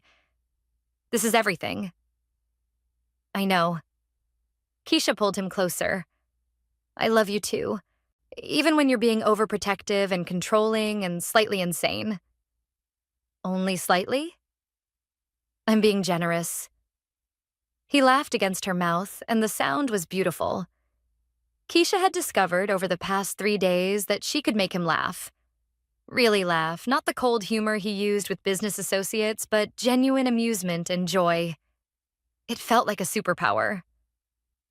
Tell me what you want, Seok-won murmured, his hands mapping her body with familiar possession. Tell me how you want this. I want you. Just you. Always you. You have me. You've had me since we were children. You'll have me until I stop breathing. That's very dramatic. I'm a dramatic person. You'll get used to it. I'm counting on it. They came together with the urgency of 3 days spent being professional when all they wanted was this. Skin against skin, or breath mingling, the world narrowing to just the two of them. Later, wrapped in Seok-won's arms on the ridiculously expensive couch, Keisha felt more at peace than she had in days. We should probably get back, she murmured. You have that meeting with the shipping contacts. They can wait. Can they? For you? Yes. Everything can wait. His fingers traced lazy patterns on her shoulder. I'm delegating more to Young-ho anyway. He's perfectly capable of handling day-to-day operations. And what will you be doing instead? Focusing on you. On us. On building the life we talked about. He tilted her face up. I meant what I said. About marriage. About making you mine in every way that matters. We've known each other as adults for less than a week. We've known each other for 23 years. The adult part is just a formality. His expression was serious. I want to marry you, Keisha. I want the world to know you're mine. Want the legal protections, the official claim, everything. Is this a proposal? Not yet. When I propose, you'll know. It'll be grand and romantic and completely over the top. His smile was soft. But I'm giving you warning. I'm going to ask. Soon. And I'm going to keep asking until you say yes. What if I say no? You won't. Confident. Realistic. You love me, I love you. We're building something real. Marriage is the next logical step. Logical? Keisha laughed. There's nothing logical about any of this. Maybe not, but it's right. You feel it too. She did. Despite the speed, Despite the insanity, despite everything that said this was too much too fast, it felt right. I'm not saying yes yet, she warned. But you're not saying no. I'm saying ask me properly and we'll see. Challenge accepted. He pulled her closer. I'm going to make it impossible for you to refuse. Candlelight and music and the perfect moment. You'll cry, I'll probably cry, and then you'll say yes and let me put a ring on your finger that costs more than most people's houses. You're very sure of yourself. When it comes to you? Always. Her phone buzzed, a message from Sarah. Please tell me you're still alive and he hasn't murdered you and stolen your identity. Keisha laughed, showing Seok-won the message. I should probably check in with her. She's been worried. Invite her to dinner, tonight. Here. Seok-won sat up, pulling Keisha with him. I want to meet the people who matter to you. I want them to see that I'm serious about this. You want to have dinner with my roommate? Former roommate. And yes, she's important to you, which makes her important to me. He started gathering their scattered clothes. Besides, if I'm going to convince you to marry me, I need your friends on my side. Sarah is going to grill you mercilessly. Good. Let her. I have nothing to hide from her. He helped Keisha dress, his hands lingering in ways that suggested round 2 wasn't far off. Well, nothing she needs to know about. The illegal empire can stay vague. Keisha sent the invitation, and Sarah responded immediately. OMG, yes. I need to meet this man who swept you off your feet. Also, I want to see this penthouse you keep describing. 7 p.m.? 7 works, Keisha confirmed. The rest of the day was spent preparing. Or rather, Seok-won preparing while Keisha watched in amusement as he stressed about making the right impression. You run a criminal organization, she pointed out. You've negotiated with dangerous people and come out on top. Why are you nervous about dinner with a grad student? Because she matters to you. If she doesn't approve, if she thinks I'm wrong for you, it'll hurt you. And I can't stand the thought of hurting you. The honesty in his voice made Keisha's chest tight. She's going to love you. How could she not? Easy. I'm a criminal who's dragged you into a dangerous world. I'm older than you, richer than you, and I basically kidnapped you from your normal life. You didn't kidnap me. I chose this. Did you? Or did I just make it impossible to say no? Keisha crossed to him, taking his face in her hands. Stop. You're spiraling. Sarah is going to see what I see. A man who loves me, who protects me, who makes me happier than I've ever been. The rest is just details. Details that could get you killed. Details that make life interesting. She kissed him softly. Now stop panicking and help me decide what to wear. I want to look good tonight. You always look good. Sweet talker. By 7, the penthouse was ready. Seok-won had arranged for catering, Korean and American fusion that smelled incredible. Candles were lit, wine was chilling, and Keisha wore a dress that made Seok-won's eyes darken with appreciation every time he looked at her. When Sarah arrived, her jaw dropped. Holy shit, this is where you're living now? Temporarily, Keisha said, pulling her friend into a hug. Until we figure out what's next. What's next is probably a palace in Seoul knowing your boyfriend. Sarah looked past Keisha to where Seok-won stood. You must be the famous Seok-won. I'm Sarah, the best friend who will absolutely murder you if you hurt her. Fair warning. Seok-won extended his hand. I'm Seok-won, the man who's completely in love with your best friend and has no intention of ever hurting her. Sarah shook his hand, studying him with sharp eyes. You're smooth, I'll give you that. Also terrifyingly good-looking. Keisha undersold that part. I described him accurately. Keisha protested. You said attractive. This is Greek god-level attractive. There's a difference. Seok-won smiled, genuine amusement in his expression. I like her. She's honest. Brutally so, Sarah confirmed. It's one of my best qualities. Also one of my worst, depending on who you ask. Dinner was easier than Keisha expected. Sarah asked pointed questions about Seok-won's intentions, his business, his plans for the future. But she did it with humor and warmth. And Seok-won, to his credit, was charming without being slick, honest without revealing too much. So, Sarah said over dessert, Keisha tells me you two knew each other as kids. That's some serious fate-level coincidence, meeting again after all these years. I don't believe in fate, Seok-won said. I believe in determination. I searched for her for years. When I finally found her, I wasn't letting her go. That's either really romantic or really creepy, depending on the delivery. Luckily for you, you nailed the romantic angle.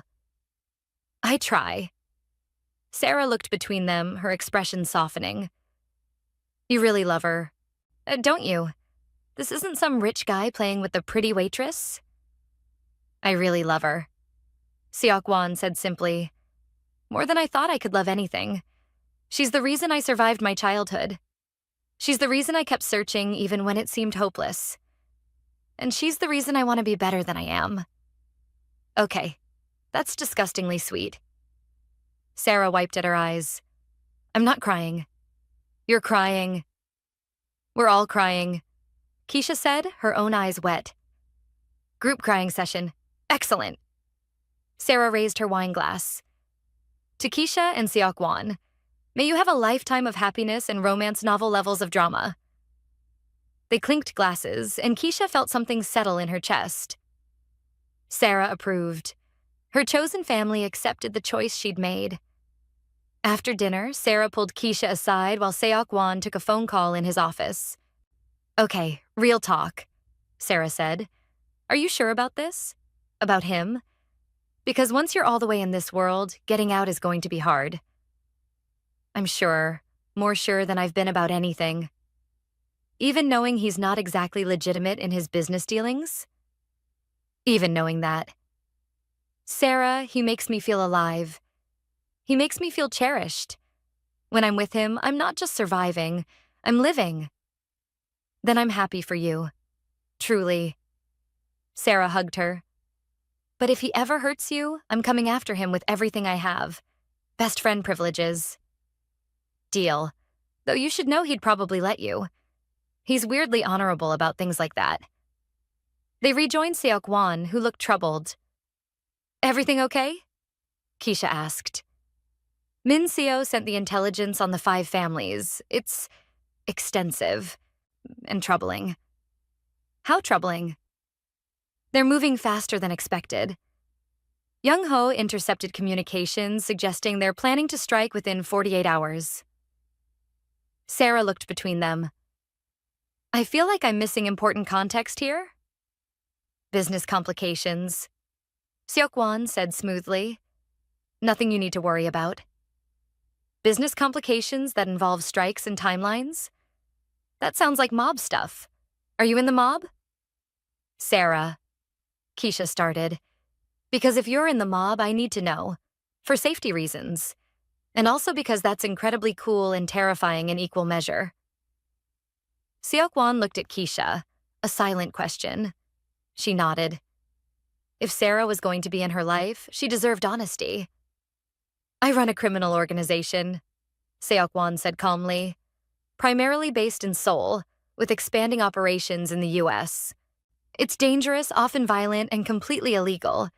Keisha knows all this and has chosen to stay anyway. Sarah was quiet for a long moment. Okay, that's a lot. But also kind of badass. She looked at Keisha. You're dating a crime boss. That's actually happening. I'm in love with a crime boss, Keisha corrected. There's a difference. A significant one, Seok-won added. And Sarah, I need you to understand. Being associated with Keisha means you're potentially at risk. My enemies might try to use you as leverage. I've already assigned security to watch your building, but you need to be careful. Security? Like bodyguards? like trained professionals who will keep you safe, whether you know they're there or not. Sarah processed this, then shrugged. Honestly, after the month I've had writing my thesis, having people make sure I don't get murdered sounds kind of nice. Plus, bodyguards. That's some movie star treatment. You're taking this very well, Keisha said. What else am I going to do? You're my best friend. You love him. He's clearly obsessed with you in a way that's both concerning and romantic. And he's hot and rich and willing to protect me from his enemies. That's basically a romance novel come to life. You're insane, says the woman who fell in love with a crime boss in less than a week. I'm just along for the ride. Seok-won smiled despite the tension. I like you more and more, Sarah. Everyone does. It's my charm. She stood. I should probably go. You two have mob stuff to handle, and I have a thesis chapter due Friday. I'll have Young-ho drive you home, Seok-won said. And Sarah? Thank you. For being there for Keisha, for accepting this situation. It means more than you know. Just take care of her. That's all I ask. After Sarah left, Keisha curled into Seok-won's side on the couch. That went better than expected. Your friend is remarkable, adaptable and loyal. She's the best. Keisha looked up at him. So, 48 hours until these families make their move? Possibly less, which means I need to be strategic. Need to move first, hit them where they're vulnerable before they can coordinate their attack. What can I do? Stay safe. Let me protect you. That's not enough. I want to help. Keisha, I'm not some damsel who needs to be locked away while you fight battles. I'm your partner. Your equal. Let me help. Seok-won looked at her for a long moment. You really mean that? Yes. Tell me how I can help. All right, but you follow my lead. You don't take unnecessary risks. And if things go bad, you run. Agreed? Agreed. Then here's what we're going to do. They spent the next hours planning. Seok-won explained the families, their territories, their weaknesses, their known associates. Min-seo had provided detailed intelligence, and together they began formulating a strategy. Not to wait for the attack, but to prevent it entirely. The key is the leader, Seok-won explained, pointing to a photo of a man in his 60s. Viktor Petrov. He's the one who organized the coalition. If we remove him, the alliance falls apart. Remove him how? Not kill. That would start an actual war. But discredit him. Make the other families lose faith in his leadership. How do we do that? Seok-won smiled, and it was sharp and dangerous. We expose his secrets. Victor has been skimming from the coalition's pooled resources, pocketing money meant for the collective operation. If the other families find out, they'll turn on him. Exactly. And without his leadership, the coalition crumbles. The families go back to their individual operations, and the coordinated threat disappears. You already have proof of his stealing? Min-seo does. She's been gathering intelligence for months. She just needed a reason to use it. And what's her reason? Me. Family loyalty, however complicated our relationship is. He pulled Keisha closer. But I need to deliver the information carefully. Make it look like the other families discovered it themselves, not like I'm manipulating them. That's incredibly Machiavellian. That's survival in my world. The best victories are the ones where your enemies destroy themselves. They worked late into the night, refining the plan. Keisha found herself impressed by Seok-won's strategic mind. The way he anticipated reactions, planned for contingencies, saw the chessboard several moves ahead. This was who he'd been trained to be. This was the heir his father had molded. But when he looked at her, when his hand found hers, when he pulled her close and buried his face in her hair, that was the boy from the orphanage. The one who'd needed her songs to chase away nightmares. Both versions existed in the same person. And Keisha loved them both. Come to bed, she said finally, when they'd refined the plan as much as they could. You need rest. I need you. He stood, pulling her up with him. I need to feel you close. I need to remember what I'm fighting for. You're fighting for your empire. I'm fighting for you. The empire is just what funds our life together. In bed, wrapped in expensive sheets in Seok-won's arms, Keisha felt safe despite knowing danger was coming. Because he would protect her. Would move heaven and earth to keep her safe.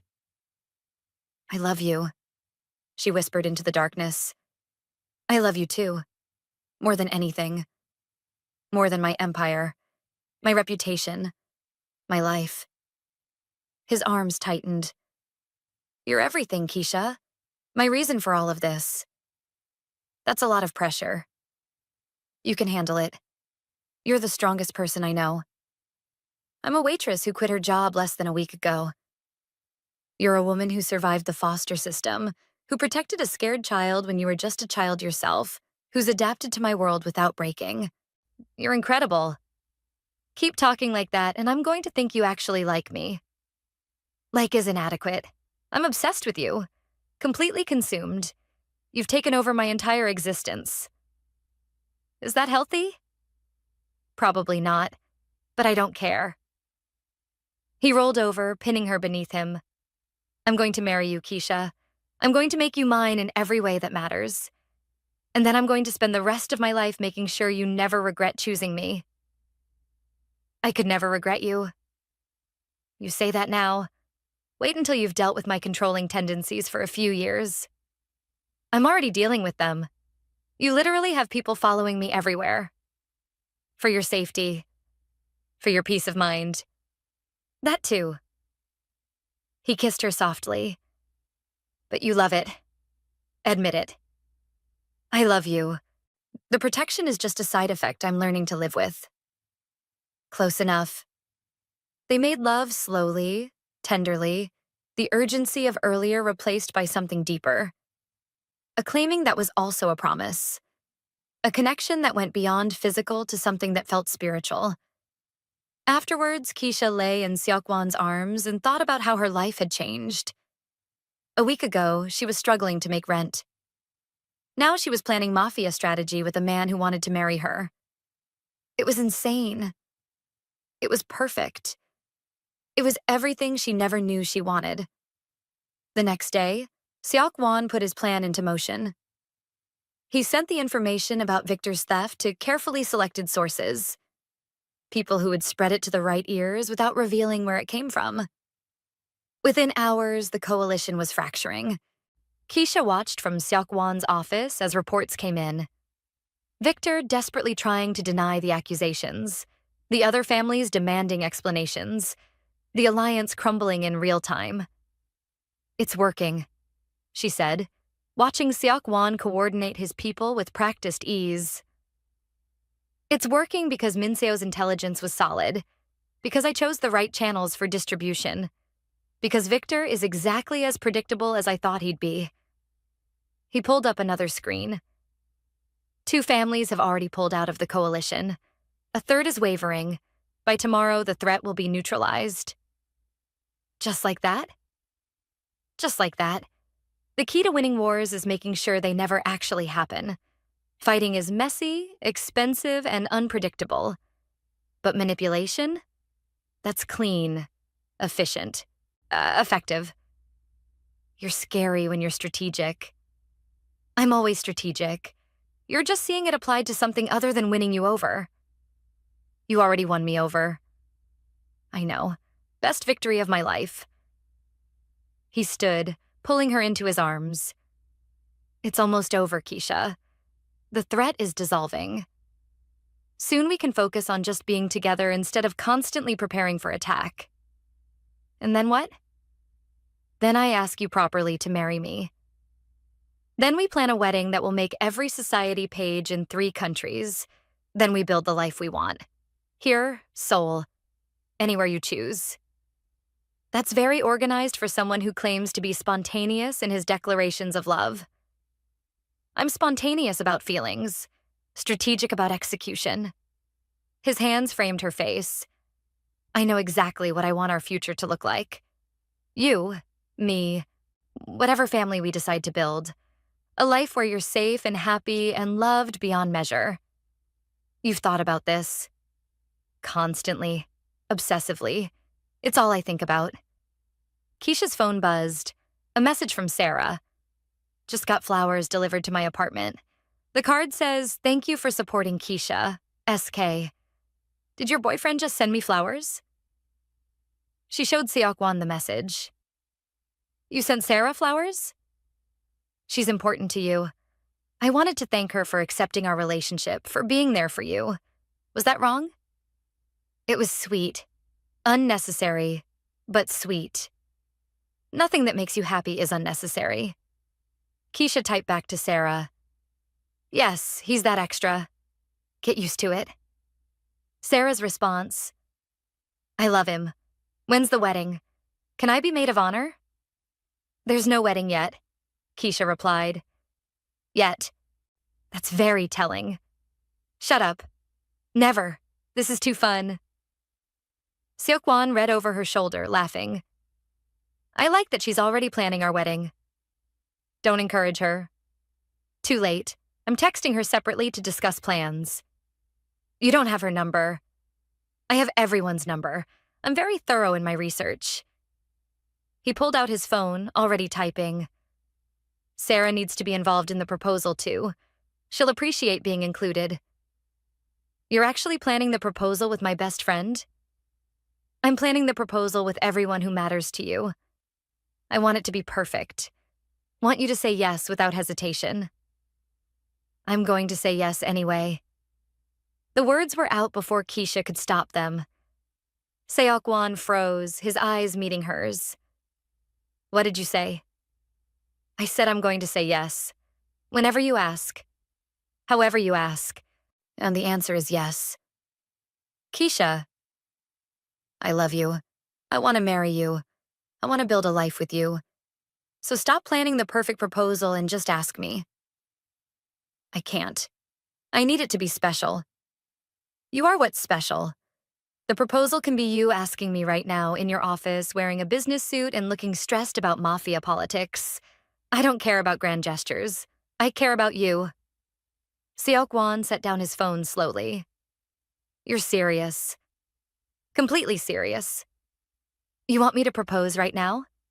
No ring, no planning, no romantic setting? I want you to ask me to marry you. The rest is just decoration. For a long moment, he just looked at her. Then he sank to one knee, taking her hands in his. Keisha Thompson.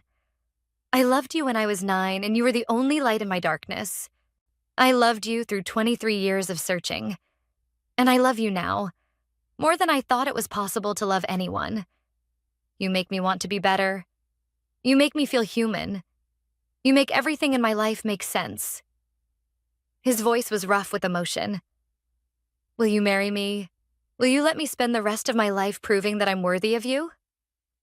Keisha dropped to her knees in front of him, tears streaming down her face. Yes. Yes, I'll marry you. I love you, and yes. He kissed her, deep and claiming, and Keisha felt something slot into place. This was right. This was inevitable. This was always how their story was meant to end, with them choosing each other, completely and irrevocably. When they broke apart, both breathing hard, Seok-won pressed his forehead to hers. I'm buying you a ring. The biggest, most expensive ring I can find. I need to give it to you. Need everyone to see that you're mine, that you chose me. Let me do this.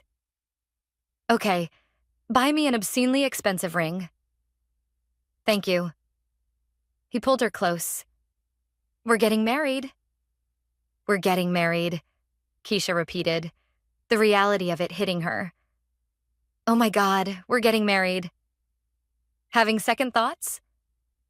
Not even a little bit. Just processing that I'm engaged to a man I've known as an adult for less than a week. 23 years, Seok-won corrected. We've known each other for 23 years. This is just the part where we make it official. His phone buzzed. He glanced at it, his expression shifting to something satisfied. Victor just withdrew from the coalition completely. He's fleeing to Moscow. The other families are scrambling to distance themselves from him. So it's over? It's over. The threat is neutralized. We're safe. We're safe and engaged. Best day of my life. He stood, pulling her up with him. We should celebrate. Champagne, dinner, something to mark the occasion. Or we could just go to bed and celebrate privately. I like the way you think. They made it halfway to the bedroom before Seok-won's phone rang again. He glanced at it, groaning. It's Minseo. I have to take this. Take it. I'll wait. He answered, switching to Korean. Keisha watched his expression shift. Surprise, then something that looked like reluctant affection. When he hung up, he was smiling. Minseo congratulates us on our engagement. How does she know? We literally just decided. She has the penthouse under surveillance. Has for days, apparently. That's disturbing. That's Minseo. But she says she approves. Says you're good for me. Coming from her, that's high praise. Should I be flattered or concerned? Both.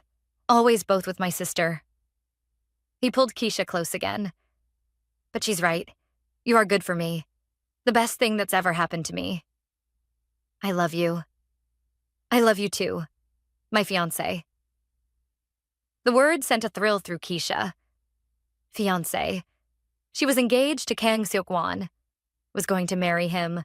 Build a life with him. Face whatever came next together. It was crazy and reckless and absolutely perfect. 3 months later, Keisha stood in front of a mirror in a suite at the plaza, wearing a wedding dress that cost more than her entire year's salary used to.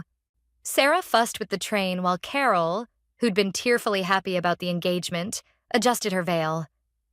You look like a princess, Sarah said. A really expensive Mafia-adjacent princess. That's the aesthetic we're going for, Keisha replied, her heart hammering. In an hour, she'd marry Seok-won in front of 300 people from both their worlds. It should terrify her. Instead, she just wanted it to start. A knock on the door. Minseo entered, looking elegant in a dark blue dress. Everyone out. I need a moment with the bride. Sarah and Carol exchanged glances but obeyed. When they were alone, Minseo studied Keisha with those sharp eyes. You're really doing this? I really am. You could still run.